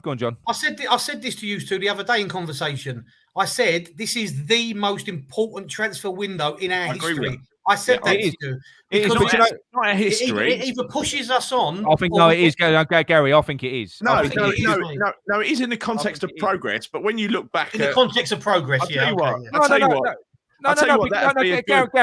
Imagine the London Stadium if we don't go forwards and we go backwards. Imagine how shit that's going to be. Nick, I'm not even joking. Nick, it won't be nice. History is a long time, right? And so you can't say the best one in our history, right? Because this is an opportunity. But this is an opportunity, though. We have a rare opportunity this time. I remember one window that wasn't a window; it was just signings, right? Where we signed Hartson and Kitson and saved our season. I remember that. You know what I mean? It's context. I know, but Gary, what I'm saying is this is a rare opportunity for West Ham to make an almost permanent transition. You know, we've made a transition now. We've gone from one good season to another. That never happens. We never. Can I say one thing though? Go on. What do we speculate that we're going to have to spend in January? I don't even. Do you know what? It's intent, and even what we've got to spend. No, but that's important. No. Do you know what? Do you know what my frustration is going to be? It's all about who. No, 50 million. But my frustration is going to be David Moyes, because the reason we missed out on top 4 last year was because we didn't have another striker to cover for Antonio. Because David Moyes is dithering like fuck over in the transfer window. He can't do that this time. He's got to get players in. You can't rush and buy any old Tom, Dick and Harry. And he was having Manny Sullivan as well. Just remember that. Nick, so far, Gary, we're 2 points short. 2 points short. No, you ain't been proven right. We missed out on top. We missed out on Champions League by 2 points. We're fourth. So him not signing a striker in a panic buy, any old striker in the summer, that has not been a year since Haller left. Gary is wrong. It's a year since Haller left. I knew Haller would come into the conversation. No, but it's a year. Gary, what other Premier League team have got one fucking striker? What other Premier League team have got one striker? Name one. Name one other Premier League team. Man City. Good point. Okay. Have a think about Jesus, how he plays. No strikers. Yeah. No, listen, mate, I don't think you can go. I'm only copying what my kid tells me. Nick, I noticed that you know your resting bitch face has come back and you're ready to go, right? Did he spat all over my keyboard then? No. Honestly, we can't go another half of a fucking season without a striker. He's got to buy a striker. He has to buy a striker. We can't go fucking 18 months with one striker. Are you on a sponsored say the word striker or something? Striker. Buy a fucking striker. Strikers by Roundtree Macintosh. No, but we need a fucking striker. Go out, buy a fucking striker. Tell you what, we didn't half need a striker. He's a good one at Ajax. Yeah. He's all right. He's all right. Hell yeah, he's fucking brilliant. No, but listen, all jokes aside, I understand what you say. We have a massive opportunity, right? But it's a big but. They've got to get the right players in, and I don't think 2 or 3 is enough to sustain it. But Nick seems to think differently. I think what we need, John and Chris. January is important. Well, look. This is what I think we need. In reality, what I think we need a cover at left back because we ain't got it. And Johnson, he's a right back. He's cover at right back, not cover at left back. So we need cover at left back and left wing back. We need a centre half. We need a left-sided centre half to come in, right? So that's 2. We need an attacking mid. Can't hear you, Nick. It's lovely. I said, can you please stop talking about defenders? You haven't even started talking about fucking attackers yet. You've said a fucking left back and a centre back. Who gives a fuck about left backs and centre backs? We want a striker. Listen. I'm building from the back like David Moyes does, right? We can't know. Striker first. Then with what we got left, we'll go and we get Phil fucking Jones. I don't care. At the back. It doesn't work that way. Just fucking get a striker in. Hold on. Cresswell's a left back and he gets us goals. Yeah. Either as assists or direct. And he assists. At least give me a chance to talk, right? I said left back. Listen, let's go round in a circle. I'm 3 defenders. Nick, can someone mute him? I'm top left. I'm top left, right? So we're going to go round in a circle. We're going to go John next. So I'm top left. I said a left back. I said we're going to do. I'm bottom right. You can go round in a circle. Chris is next.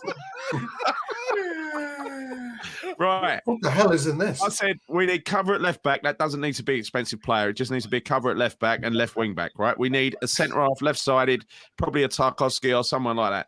Then we need the attacking midfielder. Then we need the attacking midfielder, which is Jesse, and then we need the striker. We need 4 players. I reckon 50 million expenditure. Over to you, Chris. Can we sign him in the reverse order? That's every position covered, isn't it? Sorry, I'm going to the toilet. I'll be back shortly. No, you got to pick one. No. What's that? Over to Chris. He needs to decide what we need. I've decided. I've told you. So it's over to Chris. On, Chris. I don't know who the striker is going to be because we don't know who's going to be available. That's the biggest problem: is who's available. We're going to get into that. I'll hold that thought then. I do think my big worry with the lack of cover for Cresswell is a massive one because every time Cresswell has been out, we have had a dip. I agree. We saw that against Brighton. But Cresswell was an incredibly good left back, and it's going to be very difficult to replace him on the cheap. What about the rumor that came up today? It's come up a couple of times that Nathan Ake, because he can play left back as well, can't he? Yeah, but they're talking about Ake's switch with Rice. Fuck it. No, my God. I didn't see that bit about swap with Rice, but didn't go with that, of course. But it makes sense, really, doesn't it? But it don't make sense. It makes sense for City, but it don't make sense for us. What's the biggest shame? This is just going back to what we were saying before, though. Not knowing about Vlasic and Kral is a big thing at the moment because they cost a lot, and they had a big expectation. And Chris, where were we with those guys? I'll be totally honest with you, mate. I'll be totally honest with you. I had no idea who Crowell was before we bought him. No, I didn't. Or Vlasic. I've never heard of Vlasic. No, I heard of Vlasic through the Everton connection, but I didn't know what he was like. I didn't watch him. But Crowell, I had never heard of him, right? So when he came in, I read up about him. People were telling me how good he is and all that. Mhm. And I haven't had time to make my mind up because I haven't seen the guy. I know he's had COVID and whatever else, but he has to play. He has to play. And like you said earlier, it's all very well and good playing in the European games, which he's not even playing in them. You need to cut your cloth in the Premier League at some point. Yeah. You know, because we can't assess them. And 30 minutes in Leeds, which is all I saw them close up, was nothing. You know, I'll tell you what, both of them look competent. You know, that they know how to trap a ball and chest it down and all that stuff. That says nothing, does it? You know, and to be honest, Leeds were, you know, it was a good test in a way. Should I put this up? Is this a joke? I'm just trying to work it out. I don't know whether it is or not. Get that Chinese striker, Swan Vesta. Swan Vesta, the matches. The matches. Swan Vesta. Nice one, Eamon. Well done. Very good, very good. Who's this? Who's Robert Singleton? He's one of our YouTube followers. Yeah, where are we? Yeah, but he said, "I think you have." Who's you? Is he not? Is he not West Ham? Ham? I think you have West cover at every position, quality. But no, we haven't got all West. He's put hammers at the end, but no cover for a striker. No, because he said, "I think you," like as in you, West Ham. I didn't think he was West Ham fan. Sorry, Rob. I do apologise. But yeah, I think you have cover at every position, quality. But no, and you know what? I do agree. Yeah, I think that's fair. Well, unless Yarmolenko is there as the cover for the striker, but you know he just doesn't get. I don't think Moyes is going to worry too much about getting cover for Cresswell because he thinks that Johnson is competent enough to play at left back. Yeah, I don't think he's going to rush out. Yeah, I don't think he's going to rush out and do that, guys. I'm sorry. I think he's wrong. I think he's wrong because I think Johnson has come on really well, and he still needs to learn his trade because you know defenders they can tend to mature when they're a little bit older anyway, right? Yeah, I did. And yeah, and so you know what I'm saying. It's more of a thinking position. Like Gary, like Chilwell and Reece James and Alexander-Arnold and Robertson and players like that. Yeah, I think maybe they should be left on the bench until they mature. Yeah, but you're talking about top-class international players. They are world-class. Yeah, you're comparing Nick, mate. You go too far the other way, mate. You just mentioned 3 world-class players there, and I'd love him to be like that. But I think, like I said, I was wrong about Johnson at the start, and I agree. Say that again. I was. You notice he said the caveat at the start. But no. I'm going to say what you're not going to agree with now, because I think you're going to say now Soufal should be brought back in. I don't think so. Not on the right hand. I don't think Johnson's done anything wrong. I don't think Johnson's done anything wrong. I think Soufal is by far the superior. He's the right position. He's the definitely. Listen. Passion aside, right? I love seeing Johnson in there. I love seeing a West Ham youngster, come through. He's only going to improve and he will improve if he stays in that team. No, Nick. He's had a great run of games. Right? But you've got to say that the right back, the best right back we've got at the club is Vladimir Soufal. He is brilliant. He's already done wrong. Just because he had a little bit of a hissy fit on a Czechoslovakian podcast, that is not a reason to turn against the all them foreign clubs. I didn't read. We've all knee-jerked a reaction in our time, haven't we? And he just had a bit of he was pissed off. I don't blame him. Horrible foreign bastards. I'll tell you what's happened, Chris. Right?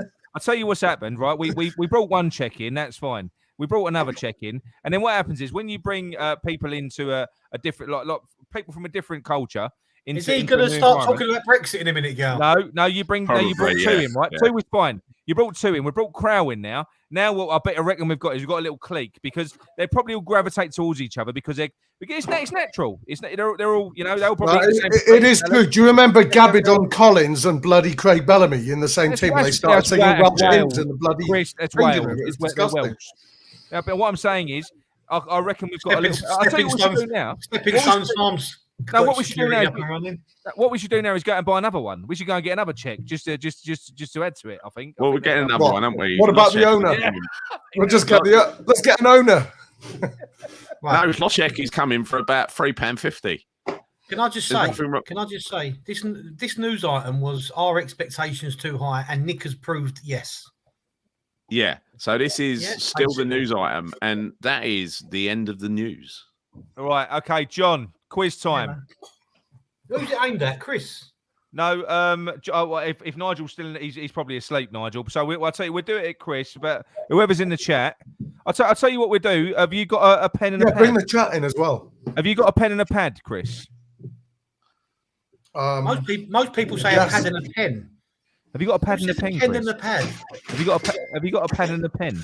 Got everything in there. Chris, you are Nigel tonight. Don't let me down. It's my Don't let me home down, office. mate. Yeah, there we go. Nick, you pull the questions up. I don't know where you put them. I'm gonna pull the questions up. John's gonna read them out. You're gonna write them down. What we're gonna do? We're gonna read the answers out at the end. Nick sounds like an examination adjudicator, doesn't he? Tell you what, this is going to be so bad. Yeah, Do not speak. Gary's got Gary knows my encyclopedic knowledge. Gary hasn't seen the questions, and you haven't. You don't know the answers either, unless you googled it. I only saw them tonight when you told Gary hasn't seen them at all. Right, here we go. I am absolutely crap at West Ham quizzes, but I'll do my best. What are we going to do? Are we going to shout the answers out? No, you're not going to. Are we going to get some of the chat involved and all? Yeah. So it's in the chat. You can call it out in the chat, and we'll go through it at the end. But basically, we're going to reveal the answers. Right. So Nige, you can put the answers in the quiz. In the live chat, but like I say, we'll reveal the answers in a bit. I am. Nige, direct message me, mate. You know what I feel like now? I feel like one of the chasers when the professional quizzer comes onto the chase. You know, like the pressure's on, isn't it? And then Nigel. Yeah. You know what Bradley Walsh does?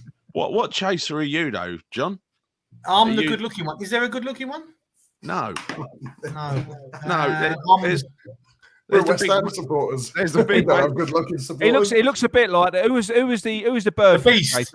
No, not the Beast. You know the woman that was in the I'm a Celebrity. Moving on to the quiz, Nick. Moving on to the quiz. The matriarch. That's who John looks like. Right, go on.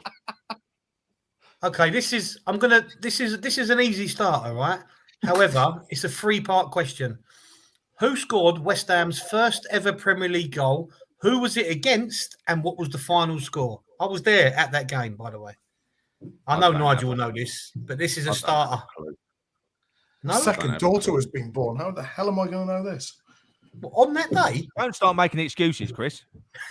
Nah, within the same decade, though.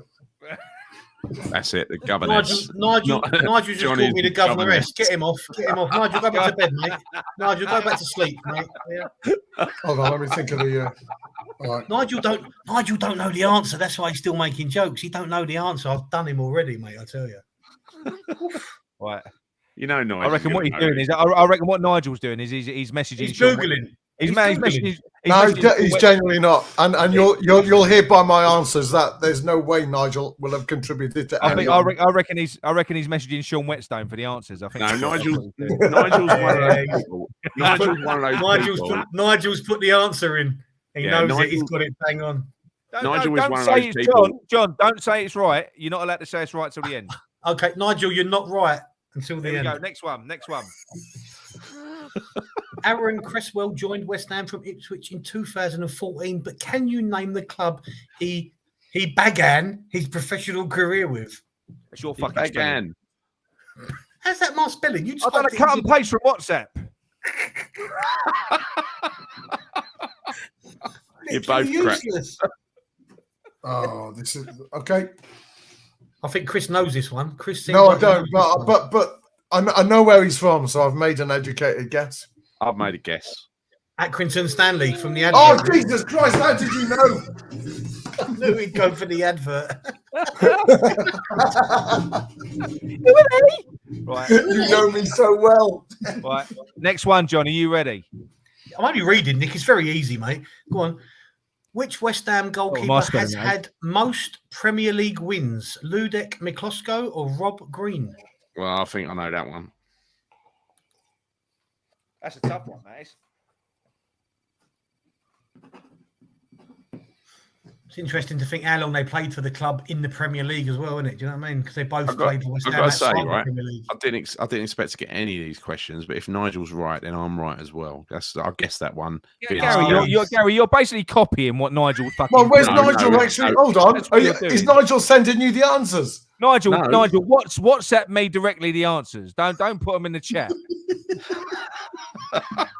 This always goes a bit wrong, doesn't it? People just cheat. Go on, John. Here we go. Next one. Number 4, Paulo Futre had to retire through injury at West Ham in 1996. However, he was found or discovered or started playing again a year later in Spain. Can you name the club he played for? Well, I know the club he played for before, but not afterwards. He'll know in a minute. Hang on, Gary will know in a minute. That's not the question, Gal, is it?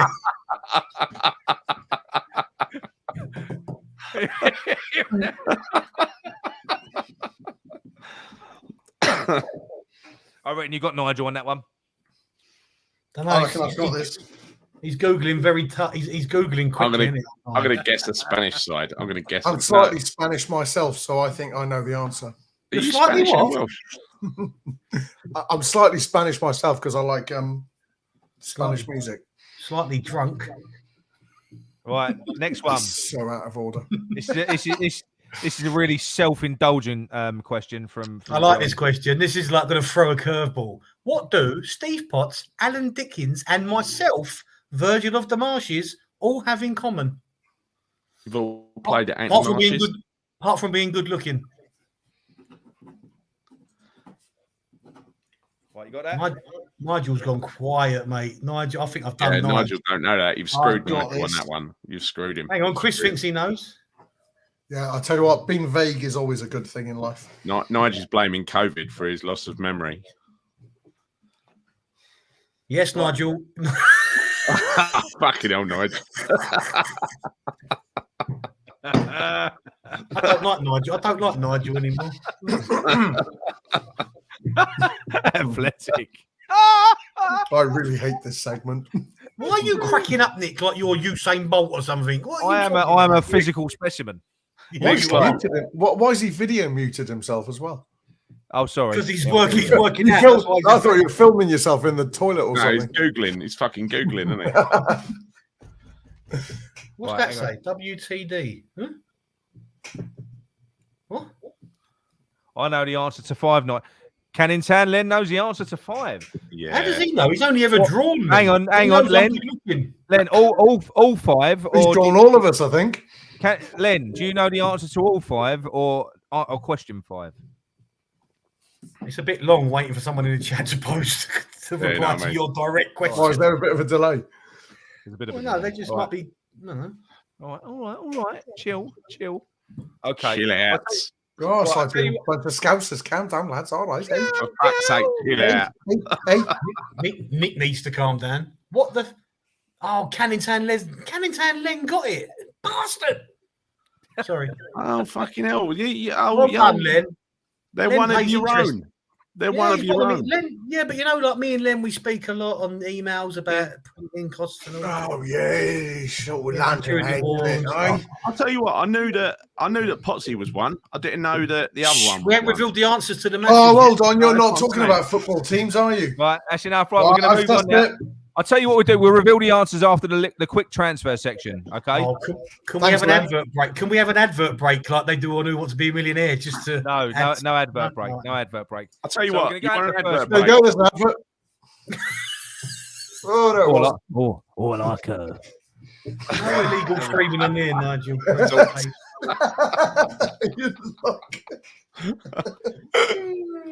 Right, here we go. Oh, Mr. Lingard. Right, this is very simple. We ain't got to go into detail about this man. Right, what are your opinions on this man? Do you think that we're going to sign him? What do you think our odds are on signing Lingard in the summer? I love a quiz question. It's a quiz question. There's a quiz. It's not a quiz question. No. We know everything about Lingard from everything we've all been reading and everything we all know. Do we think we've got a good chance of getting this man in the summer? Yes, John, he's one of our own. In the summer? Coming home. In January. John, right. What do you think?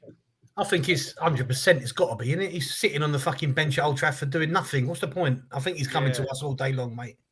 Yeah, I think he Yeah. is. Chris? I hope he is, but I think he is, yeah. We need to see what the new manager does, even the interim manager does. He will want to stay in Manchester without any doubt whatsoever. But we are absolutely his number 2, in my opinion, because you just look at the body language when he talks about us. But the Mancs up here at the moment, they are all absolutely all the fans want him, and they're really campaigning for him. You know, you listen to BBC Manchester phone-ins, and it's all about keeping Lingard and why is he not being played, and he needs to get played. But next couple of games, we'll know, I think. And if he's on the bench, he'll be with us. Chris, what do you mean he's our number 2, or we're his number 2? What do you mean? Sorry, what do you mean? If he leaves Manchester, he will come to us. There's no way he'll go to another club. I don't think. Yeah, I agree with you. Yeah. But you never know. You know, money talks, doesn't it? You know, if suddenly stupid money comes from Newcastle, who knows? We don't know. No, you know, but I disagree because he wants to get in the World Cup squad. And he ain't going to do that in Newcastle. That is the defining line. Good point, actually. Yeah, okay. I didn't think that. He ain't going to want to fight a fucking relegation battle with Newcastle because that's exactly what they're lining themselves up to do.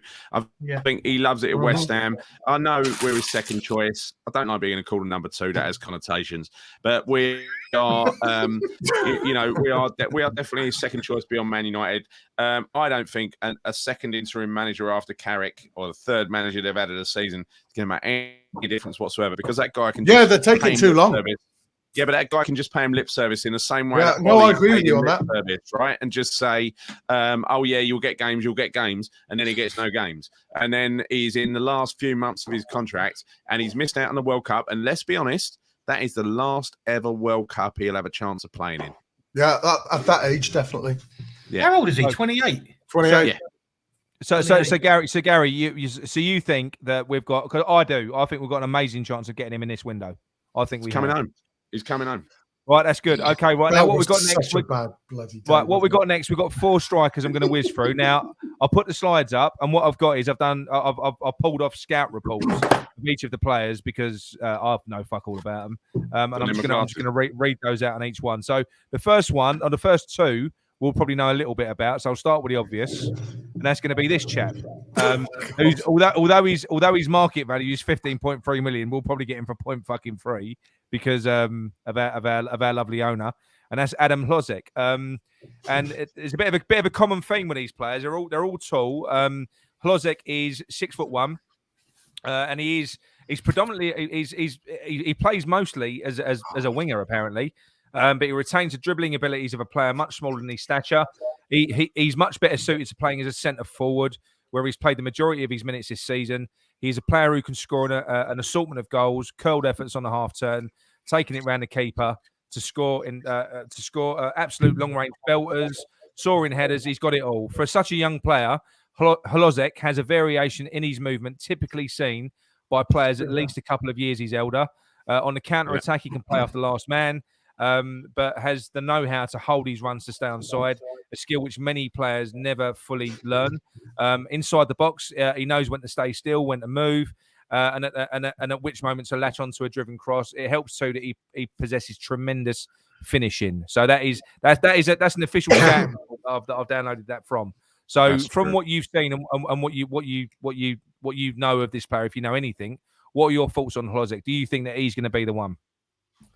Well, I think it's very likely, to be honest. I think it's very likely because of the relationship between the clubs. And I think what Paul said here is absolutely right. We love a converted winger for a striker on Natovic and then Antonio.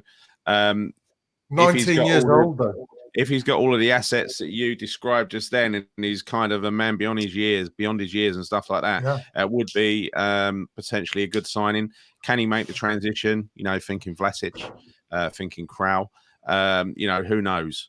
But then you could say thinking Souček and Soufal. If we can get him for a very, very bargain price, which I'm thinking £3.50, then he will be definitely worth the gamble. So I think that's yes all day long for me as far as I'm concerned. All jokes aside, though, we won't be able to get him for a bargain price because then our fucking owner will probably be investigated, and the fans of his other club will go mental. So if we sign him, it's going to have to be market value. It's going to have to be.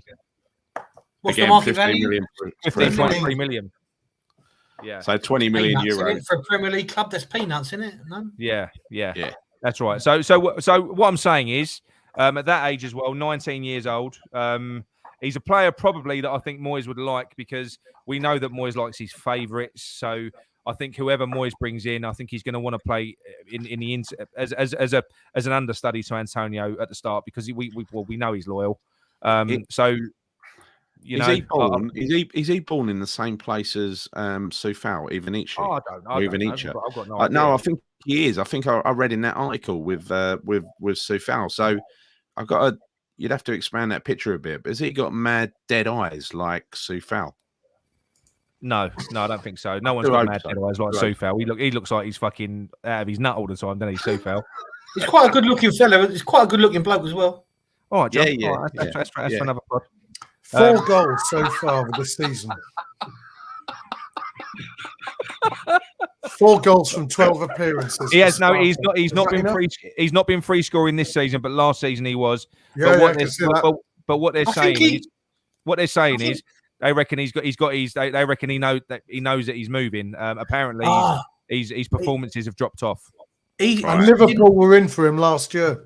Apparently. Oh right, okay. I think he made his debut at 16. I think he made his debut at 16 as well, didn't he? 6'2". I don't know.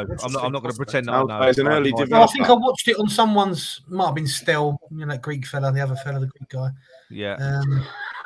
The Greek. Stel, he does some chat thing. I don't know what he does. Yeah. Why is he making jokes? I'm not checking him out, Paul. Checking him out, yeah. Does Paul write for the Sun newspaper? Because that was brilliant. Right, the next one is a get Paul on this program. Paul sounds a good laugh. Yeah, the next player, I don't know. I hadn't heard of this player before today. I've got to be honest. I don't know whether you have, but we are heavily linked with him. There's links all over the place, and apparently we were last window as well. And that player is Jonas Wind. Now Jonas Wind. Oh God, is that taking he plays for FC Copenhagen. Good team.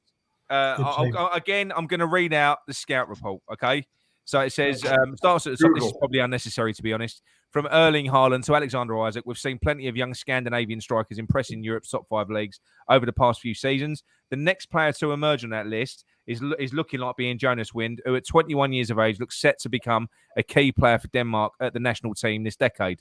Standing 6'3", Wind is he's a superb header of the ball. He's able to play with his back to goal. Yeah, but I think he's a different player. So listen to his attributes. He's able to play with his back to goal and hold up the ball before passing it towards on-rushing teammates. Furthermore, his mobility and athleticism allow him to win loose balls and arrive in advanced positions to receive. What's this? Are you playing FIFA? To receive the ball. So it says the Danish striker also boasts a technical efficiency to leave defenders in his dust. Whilst he's also a really willing runner who can help lead the press from the front. Perhaps the most impressive asset of his game is his physicality and physical and positional intelligence, which enable him to win physical and aerial duels and regain possession in the final third. So, and apparently, like I say, if you look at his value as well, and that's his market value, 6.3 million for a 21-year-old, he's really highly rated. So, well, I mean, what are your thoughts on this chap? You probably never heard of him. Well, I'll tell you what, given his height and his value, that is a lot of value per foot, isn't it? Because he's a decent size bloke. Well, I'm just watching some of his YouTube videos. Do you know what? He's pretty handy with his feet as well. It's quite, no, he is. Just so you know, listen, John. All of these reports, they're all scouting reports from the same company. So they're official scouting reports. So no, I know. But the danger is we all go. They look good on YouTube. I can't stand that. No, anyone can look good on YouTube. No, but if you look at his market value... I did. My YouTube rule is absolutely stunning, mate. But I know what you mean. But I've seen your YouTube. I don't know. It's difficult to tell. Nigel's done a pan-European because he's got like accents above the Zs in there mixed in as well. That could be the code. Right. Yeah. The next one, I haven't got a scouting report on, but we've all heard about him in the last few weeks, probably because of Stel from the Greek guy that you just mentioned, John. Yeah, the Great Goblin Cats. And that's this bloke, Arthur Cabral. Now I've got to be honest, I've been doing a little bit of digging on him. He looks good. He looks fucking good. I mean, this bloke. He's big. He's quick for his size. He's strong. Big, He's aggressive. he's He can finish with both feet as well. And I mean, he's really good on both sides. He scored weldies with right and left. Yep. He can do everything. This is a realistic one as well, isn't it? When you say he's big, can I interject? say he's big, he's not as big as Mr. Wind, is he? He's not. He's 6'1". He's 6'1". He's not small. He's 6'1". No, Mr. Wind was 6'3". Can I interject? So when you say big, Go on. He plays in the Swiss league. Yeah. I know. I agree. I know. One more minute. But John, have a look at his fucking goal return, mate. I know. But he plays in the same league that we got a jetty from. Yeah. Yes, I know. I said the I'm same not thing. sure about the Swiss league, mate. I said the same I've thing. got a theory. I've got a theory, right, about Brazilian players. Either a Brazilian player is good when they've got either one name or their name ends in Enio. No, I disagree. Seriously, I disagree, Gary. Seriously. I disagree, Gary. Go on. No. But Philippe Anderson wasn't Brazilian. Gary, do you know what I like? Do you know why I like the look of this guy though? Because he looks like he's got he's a bit of a hybrid of an old-fashioned English centre forward. He looks like he can play. Why not you bringing fashion into it? Yeah, that's it. Just because he ain't got a cap, Nige. He's only being in the Swiss league, though, isn't it? Do you know what I mean? It's wrong Nick, channel for cap caps. you was going to wear tonight, Nick. Yeah, no, we don't wear caps, do we? Sorry. No. Right, so but yeah, he's not sure he's got the experience we want. Is he going to be able to be put into the Premier League from day one? You know, Swiss league. You know, we'll have to wait. Exactly, Chris. Chris is 100% right. Yeah, but hang on a minute. Is the Swiss league worse than the fucking Czech league? Can I ask you a question? Can I ask you a question? I don't know. I don't know if he's going to kick on, but what I've seen of this player, I would be excited if we signed him. Going on here. These are the questions we need to ask. We need to bring someone who's going to come in and hit the ground running. Otherwise, what is the point of bringing them in? Yeah, we can't develop. We can't develop at this stage. This is January. We've got. But do you know what though? Not every player has to do that. I mean, Payet came in. The new ones. Suchek came in and hit the ground running. Sufal came in and hit the ground running. Nick, do you know how hypocritical you are at the moment? You just the players we bring in January have got to go. Nick, go back 10 minutes. You said we've got a great opportunity to finish top 4. Depends who we bring in. Now January, you're saying if we bring players in, we're going to give them 6 months. It don't make sense. Oh, no, I never said give them 6 months. Well, that's what's going to happen with someone coming from fucking Basil Brush Town or wherever he lives. No. Basil Brush. Listen, John, what I'm saying is I'm trying to think from Moyes' perspective who we're going to... All I want is for us to get a striker. That's the important thing. Andy Carroll's getting a grand a week at Reading. Let's give him 1,100. Do you see that goal he scored the other day? He scored a great goal, didn't he? He played centre back the other day in one of the games they brought him on. Oh, bloody hell. Jokes aside, right? I think I looked at this Cabral bloke the other day and I think he looks quite tasty. He looks good. I would be quite excited to see this guy come. I think he's got. Look, do you know what it is? He's got the physical. See, when you look at Vlasic, right? I think a lot of the problem when you look at Vlasic at the moment is his physical size. Yeah. No. He's small. He looks small and he looks quite weak. Yeah. This geezer's a fucking beast. He's massive. He ain't going to struggle with the physicality. He's not going to at all. And I agree. I think Nigel's right. With no caps for the Brazil national team, you will struggle. Yeah, exactly. Yeah, that is a big issue, Nick. Whether he's a big physical, especially with the new immigration rules, I mean, he'd need to bung 50 grand to the Conservative Party to get in the country, wouldn't he? Gary, don't go down that road, mate. Do not go down that road. And then you've got his agent trying to make out that he's going to be welcome to Barcelona as well. I'm very sceptical on this guy. All right. Well, these are the strikers that we're linked with anyway, and this is the last one. Now, this is quite. No. This is someone who I was quite excited about until I read the scouting report. Right. So. You've got he looks exciting as well. You've got Darwin Núñez.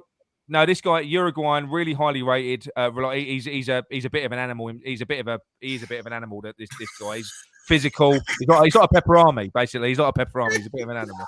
So Manchester Evening News are saying that Man City are in for this guy. He's good. He's good. But listen to the scout report from the same people, and this is a recent scout report. It was done a month ago.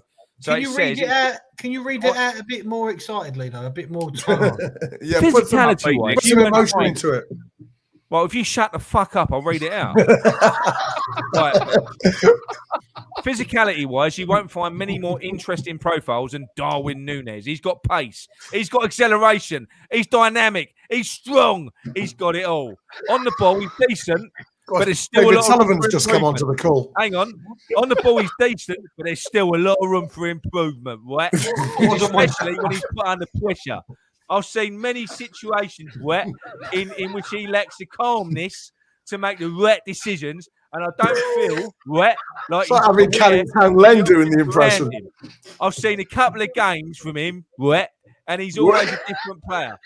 If he becomes more consistent, which I believe he can, because he works properly, incredibly hard. Properly, there's a lot of potential in Núñez. So what they're saying there is he looks really, really good, but he is a bit of a They say every time you see him, you see a different player. He's not quite there yet. I thought that was one of them Ray Winston betting adverts for a minute. Hell, Nick, that was quite scary, mate. Oh, that was good. That was good. I like that. Yeah, that's good. Right. So that was so Darwin. That needs to be a new segment, impressions. But you know what I will say, Benfica, the Portuguese league, the Portuguese league. What I will say about that league, that is a very defensively tough league, and he's got quite a good record there. So I think he's a. That's why his market value is a bit higher. He's not going to be cheap. If we get him, I'd be happy with anyone. If we sign Hlozek, fucking Cabral. I don't know anything about Jonas Wind. I don't know about him from the fucking Danish league. 6'3". I'm probably going to be a car horse, isn't he? 150 million euro release clause. Good target, man, though, Nick. Good target, man. Who for him? For Darwin Núñez, according to Manchester Evening News. Yeah, but on the ball, he's decent, right? But he still looks. He's proper good. Right, I tell you, really good. Right. Anyway, we haven't got a chance of that, geezer. No chance. Absolutely no chance. Let's rock on into the. Let's rock on after him. We can forget it. Let's rock on into the review for tomorrow. Right. We've got the obviously doom and gloom. Here we go. We're playing Chelsea. So on to the Chelsea preview. We're playing tomorrow at 12:30 on Saturday. And to be quite honest, right, I do like the fact that we've got an early kickoff because hang on a minute. I don't. If there's ever going to be a dodgy result, right? Let's hope that we're the accumulator busters. I'll tell you what I'll do. I'll even put 20 quid on fucking West Ham to win tomorrow. That's what I'll do. I'll do my best. Nick, enough of your lowbrow nonsense. Nick, enough of your lowbrow nonsense. Eamon has chipped in with Darwin. Let's hope he becomes a natural selection to be picked. Nick won't get this guy. Dropped if we sign. Proper highbrow comment above there Nick's from head. Eamon. Wow, that has gone above Nick's head. Bit of an evolutionary biologist there. Yeah, exactly. Like We've got that. good quality of guest there. We've got good quality of well done, Eamon. Let's just hope the phenotype matches the actual someone wants an impression from Nick. Say striker in that accent, Nick. Striker. Right?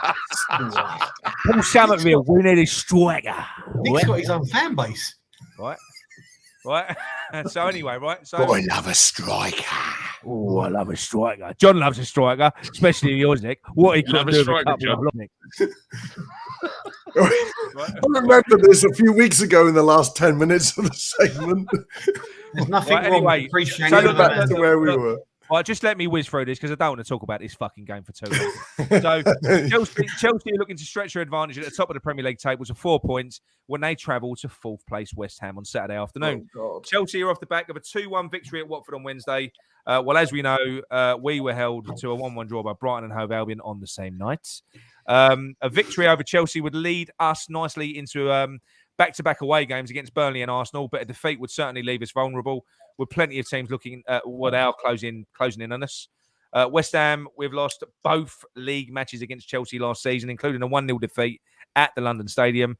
But we did record a 3-2 victory over Chelsea on home soil last July. Chelsea have a relatively kind, festive fixture list. They face Leeds, Everton, Wolves, Villa, and Brighton before the end of the month. But January's first two league matches are against Liverpool and City. I don't even know why that's relevant. Tuchel claimed that that his side were lucky to triumph at Watford, which they were. I've seen the highlights of that. And a German will undoubtedly be looking for an improvement in this weekend's contest with Moyes' side. As for Chelsea, it's quite good news, really. Kovacic, Chilwell, and I can't say it. Chalobah will miss out, as well as Kante. Kante's out as well, so that's another good thing. No. Apparently, Kante might be back. No, he's gone. Oh. He's absent with a knee problem from his. Is that what he said? I was just reading the news today. That's all. I was just reading the news today. Oh, right, okay. Well, that was one that I read. I don't know. Who knows? Reece James has been past fit after missing out against Watford, but he should be back in the side. There should be a number of changes from the team that started on Wednesday, with Silva, Lukaku, and Jorginho among those expected to come into the starting 11. It's great that Lukaku's back. I'm looking. Yeah, it'd be lovely to see him, wouldn't it? Yeah, it's always lovely to see him play at West Ham. Fucking Lukaku. Yeah. I've heard they got Glenn Murray on the bench as well. Yeah. Ruben Loftus-Cheek. I'm almost done. Ruben Loftus-Cheek might continue in central midfield. With Sal Niguez struggling to impress this season, and Kovacic and Kante both on the sidelines. This is the possible lineup that we are likely to face. Piece of piss. We'll be all right. We'll smash them to pieces. So the way that they play, they play with because I've not been watching Chelsea. I can't bring myself to. So they're watching. They play with three at the back and wing backs. Yeah. So what are we doing then? Are we going to match them up? I think we will. I think we'll change tomorrow. I think it'll be Cresswell moving into the centre. I mean, we're going to do the squad predictor later, aren't we? But I think that's what will happen. I don't think Cresswell's going to play, Gal. Yeah, I'm concerned about Cresswell and that accident. Moyes said in his press conference today that he's back trained a few times. He said light training. He said light training. I saw that. I don't think he's going to be back, mate. Oh, fair enough. All right. So I think it will be Johnson and Soufal left and right. Quite gutted about that. Sorry to burst your bubble like that. I mean that is a fucking loss, isn't it? Not having And even if you did, would you even want to put Cresswell into the inner three when you want him as an offensive left winger? I'd put him in the back three because he's left-sided, and I think he would sort our defence out. We want to score some goals as well. Even in a back three. Yeah, exactly. That's what I was thinking. Diop, Dawson, and Zuma. Chris, Dawson's going to be rocked apparently for having good hair. Wrong segment. Even guys. Hello, one at a time. When Cresswell plays in a back three, he does pretty much the same job going forward as he does when he's playing in a back four. You know, he cuts in, he gets forward, he does that. It's a very strange role that he plays as a kind of hybrid, left of a back three, but he plays it in a very similar way to what he plays as a fullback going forward. That leaves us massively exposed if he does that, though, Gary, especially against Chelsea. You think if Cresswell jumps forward to make an attack, we are so, we're going to be so vulnerable at the back. If we're going to go back to wing backs, we need to put our central defenders in the middle, I think. But if he's one of three, so that means there's another two. Imagine you've got Dawson, Zuma, and Diop in the middle, though. Then Cresswell's free run to go forward, which is where he's best, to be honest. It's not a free rein to go for. When they're defending, they defend in a back three. But when they're going forward, that's what happened last season. Cresswell actually got into attacking positions quite a lot, and he ended up in overlaps and stuff like that. So he was kind of doing a hybrid role of being in part of a back three, but also being a fullback. It was a strange old role that he was playing. If he does take it, but look, it's academic anyway, because if Cresswell's injured, then it's not a conversation, is it? No. Well, look, let's get into the. So are we saying? Do you think that we're going to go to a back three? Well, I mean, we'll take a vote on it. I mean, no, without Cresswell, we can't. If we think Cresswell's going to be injured, and that's what John just said. And Moyes really. Listen. You could play Johnson left of a back three. Yeah, I think so. You could do that. Yeah, you could do that. I think he'd be less exposed there as well. Yeah, I think you're right, John. I think you're right. Yeah. So are we saying? So what's the back three going to be? So let me dig around with this. Hang on, Nick. I always have to say this. is this what we would want or what we think Moyes is going to pick? No, this is what we think. No. Look, he did it against Man City. He went to a back three against Man City, didn't he? I think the way that Chelsea's set up, I think there's it. Why is he saying no, Mike? I don't know. It's a random no. I didn't mention Martial, Mike. I didn't mention Martial. He's had a couple of beers, so default answer is no. Right. So now, Mike's probably not happy with my choice of real ale. Right, so Fabianski keeps his place. Gentlemen, goalkeeper, Fabianski keeps his place. Yeah, definitely. Okay, so are we gonna exotic? So can we agree on the I've got a bottle of wine that I've almost done on my own. Oh, you're so we can tell Nick. Who drinks a bottle of wine on their own? I think it'll be three at the back. I think it'll be three at the back. I don't think he will. I think he'll go 4. I think it'll be absolutely standard. I can't see. I'll be honest, Chris. In this one, with what I've just seen about if Chelsea are playing with 3 at the back, I think, especially because of what he did against Man City, 100% we're going to match him up because he's got to change something anyway. He's got to. You know, I think we will change. But I don't think the defense is what he needs to change. It's attack, exactly. All right, so we're at change. Huh? If we need to agree on a. So what do you reckon? So John, so you reckon they'll stick with the same position, the same shape? They'll stick with the 4. Might swap Diop for Dawson. That's about the only thing he may do. And put him on the left of the centre backs. So I think Dawson has got to. I think Diop, I would hope. What do you think? What do you think, Gal? Do you think they'll stick with a 3 or 4? Well, listen, right. I think if you're going to play a, give in Chelsea possession sort of game, which is what we're clearly going to do, I don't think you can afford for their midfield, which will, if they're in possession all the time, is going to consist of 5 people to overrun our midfield of 4 people. So I think we're going to need to match them up. I think we're going to need to. That's what I was saying. That's what I was trying to say. Okay, let's go with a 3 then. Let's go with a 3, right? Let's go with a 3. So who's going to be in the back 3? We're going to say Johnson left of the 3. Yeah. So I would say I would say Zuma sits in the middle. Diop goes right. Although if you're doing that, you might as well play Dawson. If I'm being honest, and he probably Can I ask you a question? Can I ask you a question though? Go on. We've had this whole debate over the last couple of weeks about Diop being our best left-sided centre back, and you've put him on the right. No, he can play on both. He's right-footed, but he's the most comfortable player that we've got on the left-hand side. No, he's left-footed, isn't he? He's a left-sided centre back. So why don't you put him on the left and put Johnson on the right? Johnson on the right. I don't know why. Yeah, but if you're going to do that, why are you putting Johnson in there? You've got Dalton. Why would you do that? You're not putting Dalton. You're not going to put Dalton in there because everyone's silly and slow. No, but if that's the case, then Johnson ain't a better centre back than Dalton. No, he isn't. He isn't. But he's not as quick. He's not quick, is he? Yeah, he's old-fashioned. He's old-fashioned defender.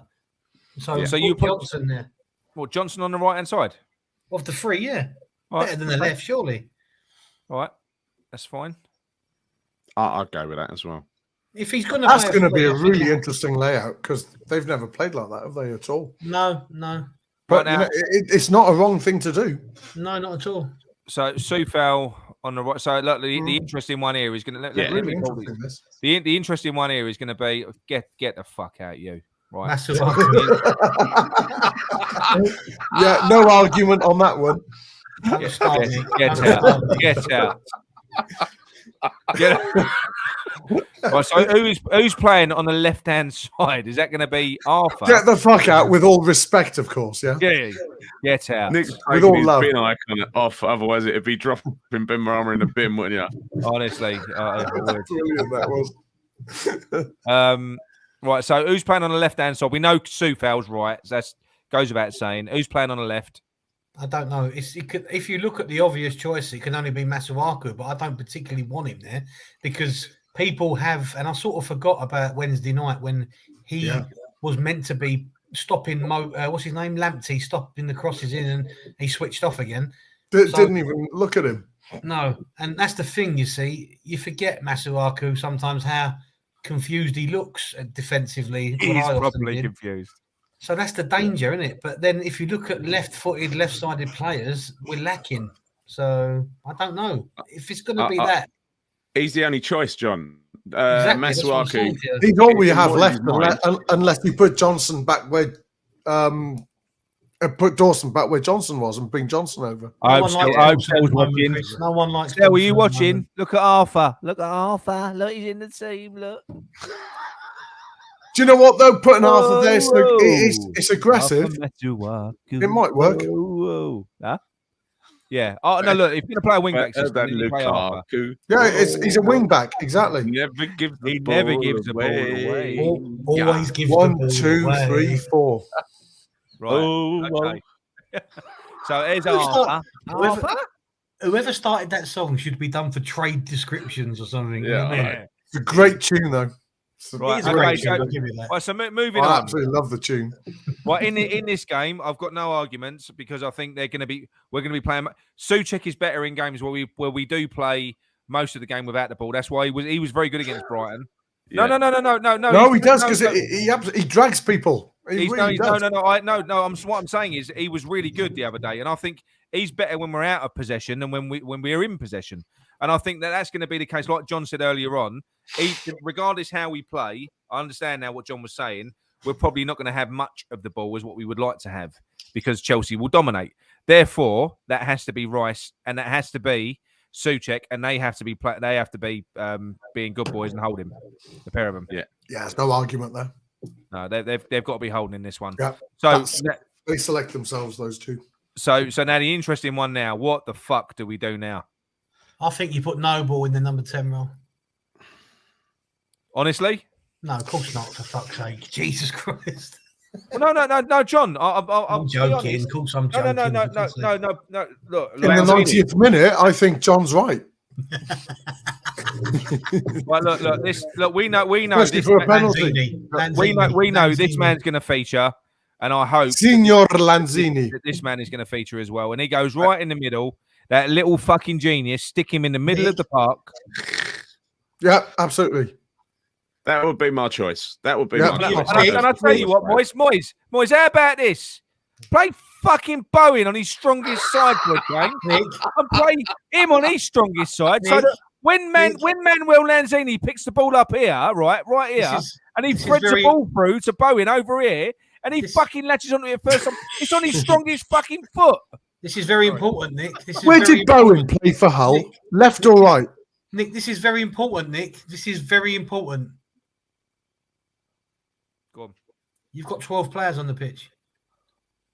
No, that's okay though. We're playing Chelsea. That still doesn't equal us up yet. Oh shit! Sorry, mate. I just want to. I'm going to count them because I've had a bit to drink. 1, 2, 3, 4, 5, 6, 7, 8, 9, 10. Oh, bollocks. Well, in that case, I'm it's a cracking formation, isn't it?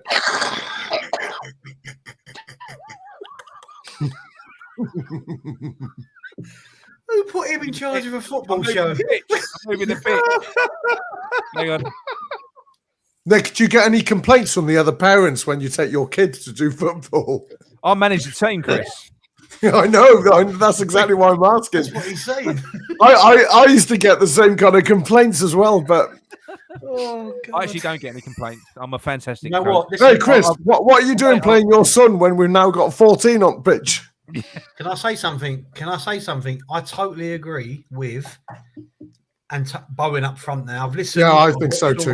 I think think that Antonio needs a break, and I think Benrahma, as we've discussed, needs it. And I think that's not a bad little formation there, you know? Yeah. Masuaku, I'm not 100%, but there's not many options, is there? It'd be better if we could get 12 on a pitch, though, wouldn't it? It would be better. It would be better to get 15 on a pitch. It would be better. Listen, I'm still concerned about this back three, but that's not bad. Nick, not bad. Nick, what you said earlier, I think this is a good formation that we've selected here. But if you want to see the actual formation, you know what's going to happen. You just got to take a photocopy of last again, week's Nick. Let's do what Moyes is going to do. Go on, let's do what Moyes is going to do. Have you got Moyes' fax number, so I can fax it to him so he can have a look? Yeah. So look, is what it is. That's a good one. That's a good one. I think we've done our best. Given the meager tools that we've got available to us. The only thing in that team that scares me if you're doing it that way, and I think you'd probably have to switch these two round, and that is because I think you'd need Fornals to help out Arthur. Yeah, maybe. You'd have to cover him out, so you probably have to do that. I think he said that. Eamon just said that in the chat. Look. Did he? Yeah, look. Yeah. 4-2-4 to help out whoever is on the left. That's a good point. There you go. That's it. Yeah, there you go. So we're thinking the same. Darwin. I think, therefore I am. That's not Darwin, is it? No, Nick. Is it? No, Nick. Good effort. That's Descartes. That's Descartes, isn't it? Do you know what, though? I hate to say this, but if Arthur's in the team, there's going to be a liability and they will attack him. There's no way. Chelsea know exactly what we've got and they will attack him. Yeah, of course. It's all right because we've got Diop on that side, so we'll be fine. Yeah, okay. And we've seen Diop's performance this season as well, so they'll attack Diop as well. Chris, that is coming out of nowhere, that attack. It's getting brutal. Chris is brutal. Well, we know why Moyes has dropped Diop for Dawson. You know, it's absolutely obvious. We've seen the performance. But Chris, this has been my point, right? I'm not defending Dawson. I'm an old school defender, Chris. You know, I was a man of the 90s and all that, blah, blah, blah. But old school in the 90s. That's brilliant. No. Thank you, John. Yeah, I'm just trying to make you feel old because you called me. Yeah, you've done it. But what I'm trying to say is just because of the way Dawson plays and is, everyone sort of goes, oh, yeah, we've got to drop him because he's an old school defender. But like you quite rightly said, Diop hasn't been faultless this season. No, that's why he's not playing. Yeah. Spot on. And that's the problem. It's always easy to attack someone like Craig Dawson, you know, and that's what because he's got an error in him. You know who had the same thing? James Collins, Ginge, had exactly the same accusations made against him. Yeah. And the parallels between Dawson and Ginge are unbelievable. Collins was a better defender. Unfashionable defenders. They were unfashionable, That's what it is. Yeah. That's exactly. And when they made a mistake, they made a massive mistake because it was so visible what they'd done. They'd overcommit, and then you suddenly say, "Oh my God, you've made such a mistake," and you go, "Well, because nobody else was doing it." No, can I ask you something before we move off of this and just do the Premier League predictor at the end? If Cresswell is fit, does the formation change? Yeah. Yes. Probably. Definitely. Probably. Yeah. I think so. Absolutely. Yeah. Oh no, okay. I don't know about the formation. We have a chance of winning. I think it's slot into the back three, wouldn't he? It's slot into the back three. Yeah, I don't know about the formation. I think the formation might stay the same. Because Arthur, he protects Arthur, doesn't he? If he plays on that left-hand side, he kind of compensates for Arthur. He does. Arthur. I don't think Moyes would play that. I think Moyes would play 4 at the back with Cresswell. Do you know what? As long as Ben Rama ain't on, you're happy. As long as he's on the bench, I think all of us are. You got to stop it with his fucking vendetta you got against Ben Rama. I tell you, you're gonna get death threats and everything. There'll be a fucking horse's head in your bed when you go later. It'll just be all over. It'll be all over. As a starter, he's on it though. Ben Rama should not start. He should come on later. I'd make use of a horse's head in a minute. Right, hang on. So if we go, where are you going there? Premier League Predictor. So we did a Premier League Predictor. What a jingle. Do we know what the actual fucking fixtures are tomorrow? We've got to do the quiz. We've got to do the quiz answers. Remember? Do that now, John. Do that now. Just whiz through it while I'm finding this. Go on. Go question 1. You know what they are. Well, pull them up then. Pull up the questions then. Hang on. Remember? Tell me where they are, and I'll find them. Right, there we go. Okay, who scored West Ham's first ever Premier League goal, and who was it against? Gary. Who was it against? No, who scored it, and who was it against? Eamon Dolan against Brighton. Eamon Dolan. your answer's even worse than the one I've got. No, that was like 1988, wasn't it? Go on, Chris. Who you got? I'm going to go Trevor Morley. No, that was wrong. Trevor Morley. No. Oh, I don't know. I don't know the answer. God, Gary, you're totally wrong. It was Ludo McCloskey against Sunderland, and it was 1-0. No, it was a fantastic kick all the way back from the 6-yard box. It was Dale Gordon against Coventry City, 1-1 at Highfield Road. Disco Dale. I was close. We played about 10 games. Next had the right score. Right, next one. Aaron Cresswell joined West Ham from Ipswich in 2014, but can you name the club he began his professional career with?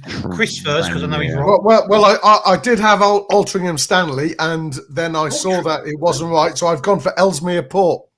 because I know the area. Nick, Gary? I bet it's Tranmere. Tranmere or somewhere shit like that, isn't it? Tranmere. Gary's right with Tranmere Rovers. Well done, I Gary. guessed that earlier just because he was a Scouse and there's a choice of just my a few Northern Scouse knowledge teams. has let me down. Okay, which West Ham goalkeeper has had the most wins in the Premier League? Got McCloskey me, or Robert Green? Green. I went Ludo. It's Ludo by 1, 54 to Bloody 53. hell. Oh, I Yeah, thought you it'd been Robert Green because of being in the Championship. Okay. Yeah. Next question, Okay. Nick. Paolo Futre had to retire from injury in 1996. However, he came out of retirement and played a year later in Spain. Can you name the club he played for? I'm going to have a complete guess, right? I'm going to go Valladolid. Can you hang on? This is say the again. latest. Say again. This is the latest. This is the latest. You must be Gary's Spanish done as an well, accent. mate. Gary, do it again. Real Sociedad. Real Sociedad. That's what I've got. It was Atletico Madrid. Oh, well. Oh, bollocks. Oh, right. Hey, Okay. we were close. Both Spanish teams.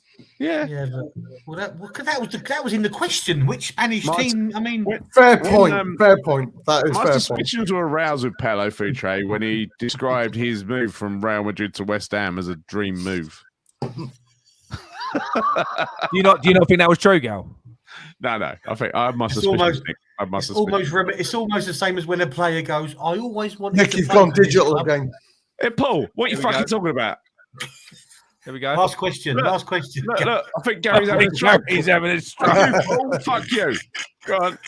How can you see what you're doing under that table? Right. Right. What do Steve Potts, Alan Dickens, and myself, Virgil of the Marshes, all have in common? Chris first. Well, I initially said you played for a team in South London, and then I went taxis. Gal, what do you think? Well, I know the answer now. You're black cab drivers, all of you. Yeah, we're all London black taxi drivers. Oh, You're all tax evading, fucking, here we go. cashing out.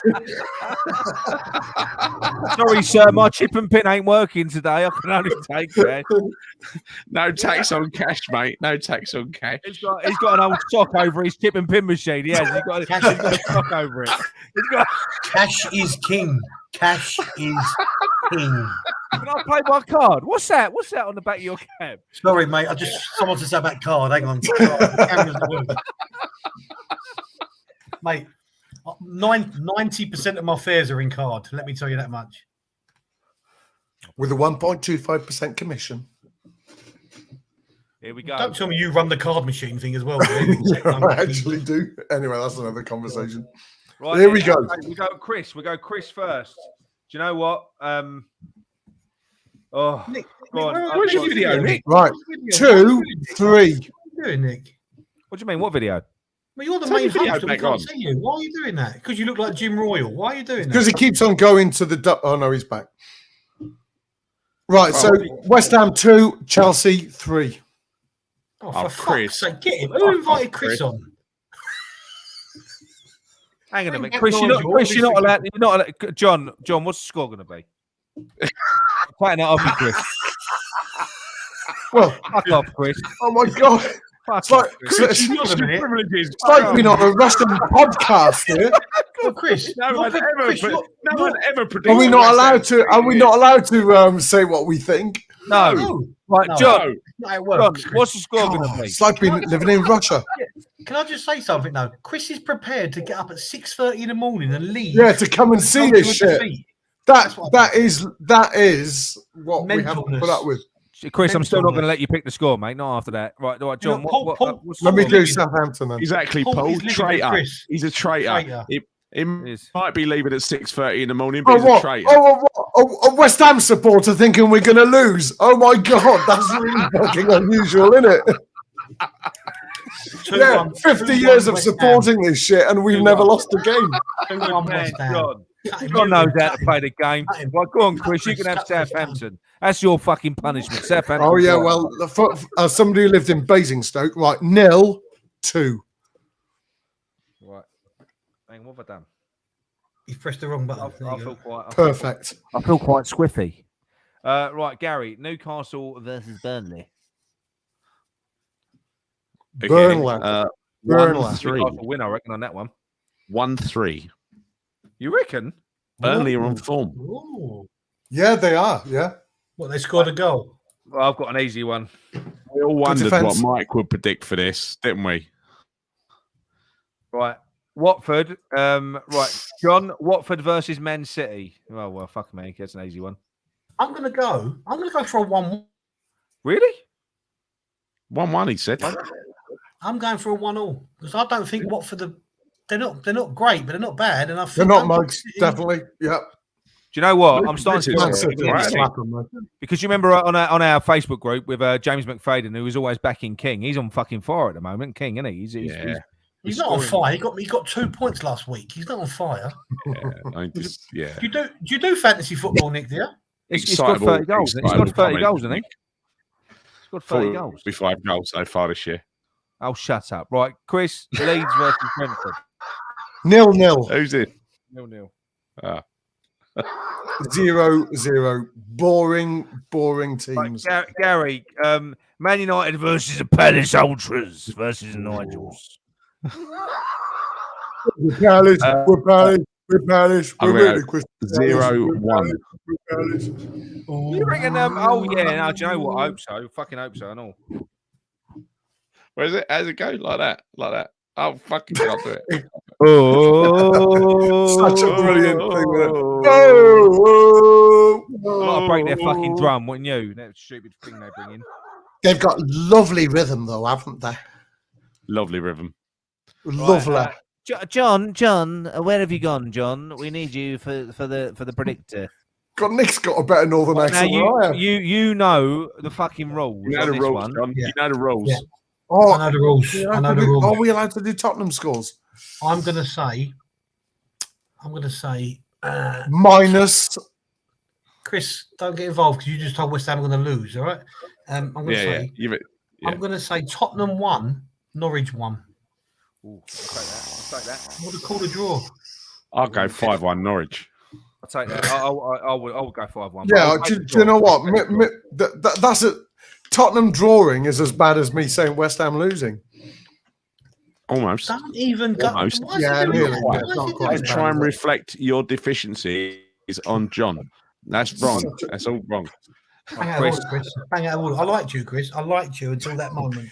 I liked you. This is a tough one. Aston Villa versus Leicester. Chris, the stage is yours. I think this is a 2-2 draw. Yeah, I will go with that. Desmond. Yeah, these guys are both flying at the moment in some ways. Can we just shout out Desmond every now and again just to make Michael Brennan feel at home, please? That was so funny. Sometimes. That was so funny. What's for dinner tonight? Desmond? What's Desmond? What Desmond's is the Desmond soap Tutu. opera. We come from the Suns who live in the rain. Oh, I love that program. I remember that. Pork pie. Remember We pork can pie? play that. pie. No, I won't actually. Right, Gary. Gary. Everton versus Arsenal. 1-3. Oh, don't do that. I think Everton's that's a really good call. I agree with that. I think Arsenal are on the way up. Can't argue with that. Okay, where does that put us? 4th. And people are moaning about where we are. That puts us in a position Chris, with your fucking selection, we'd be 6th, mate. We'd be 6th. Yeah, Chris. Yeah, well, let's just see who is the most accurate tomorrow, boyo. Because I bet it'll be me. Oh, he's gone all Welsh now. What they've got, I tell you what, they've gone well Welsh when I go like that. See, isn't it? It's like a cheap version of Gavin and Stacey, isn't it? It is, isn't it? Oh, I'm gonna do that Christmas song next, isn't it? Is Michael getting in the thick, Desmond? I would just like to say that I had a friend who lived across the road from where Mick and Pam's bungalow was in Dinas Powys, which is meant to be Billericay. So there's a claim to fame, isn't it, boyo? Do you know what this is as well? This is officially our longest by quite some distance show. This happened the last time, didn't it? Congratulations, everyone. It's this I one. think we got quite pissed tonight, though. I'm pissed. I blame the Jamesons. Oh, yeah. No, for real. Cheers. I probably won't watch this one back. What, you watch any of them back? Yeah. Oh, he's a nasty. Isn't he nasty? That Christian. Bit harsh, that. Bit harsh. I know. Anyway, I'm gentlemen. I'm going to watch it on the drive down tomorrow. I'm going to subject Rose to it all the way down. Well, on the drive down to the defeat that you predicted. Yeah, to the 3-2 defeat that I predicted. All the way down, John. Do you wake your family up and go, come on, we're going to West Ham for a Yeah, we're all going to lose. John, I've been doing it for 50 years, mate, of course. And I've been right 80% of the time. Yeah, I know. I know. We really are, haven't we? I know. We have got that. I mean, I do. And that's the annoying thing. After that Liverpool game, I do feel like, do you know what? It was such a fucking bump back down to earth for that Wolves game. It really was. It was like, oh mate, I was starting to believe after the Liverpool one. I was starting to believe. I really was. You know that the Villa game was one of the best away days I've had for so long. It was just we were 4-1 days. The buzzing of that, and then to follow that up with the Liverpool game, that was like invincible. We are the Incredible Hulks. We're the massive Such a Incredible show off Hulks. the way he goes to every away game and every home game. Chris, do you have a home season ticket then? Yeah. Yeah. You go home and away. Yeah, Bobby Moore lower. He goes Be to there every tomorrow. game.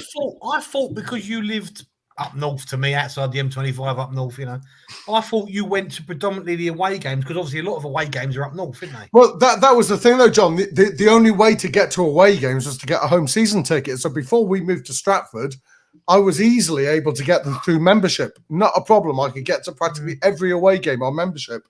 And then when suddenly we went to 50,000 season ticket holders, no chance.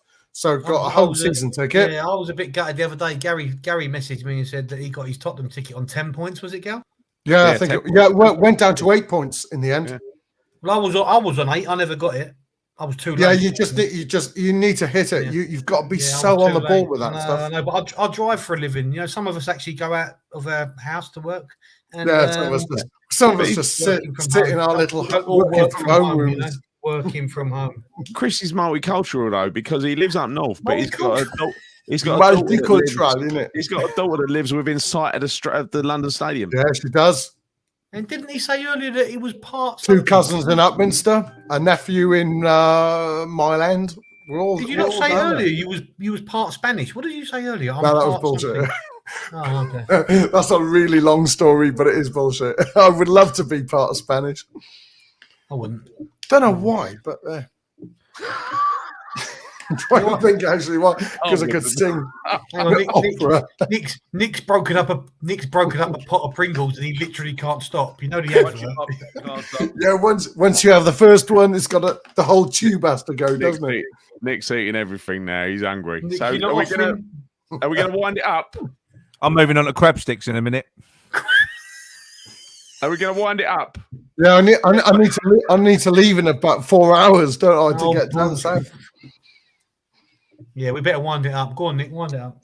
Right. Come on, Nick, wind us all up. Wind it up. It's me. So thank you all for joining us, and thanks to the legend is Chris Miles. Moyles? Chris Moyles? Chris Moyles.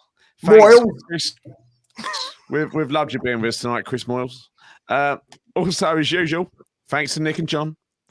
And if you've not done it yet, please subscribe to our YouTube channel. Hit the like button. And if you like what we do, please share it with your friends, your enemies, and any other fucking randoms you come across in the street.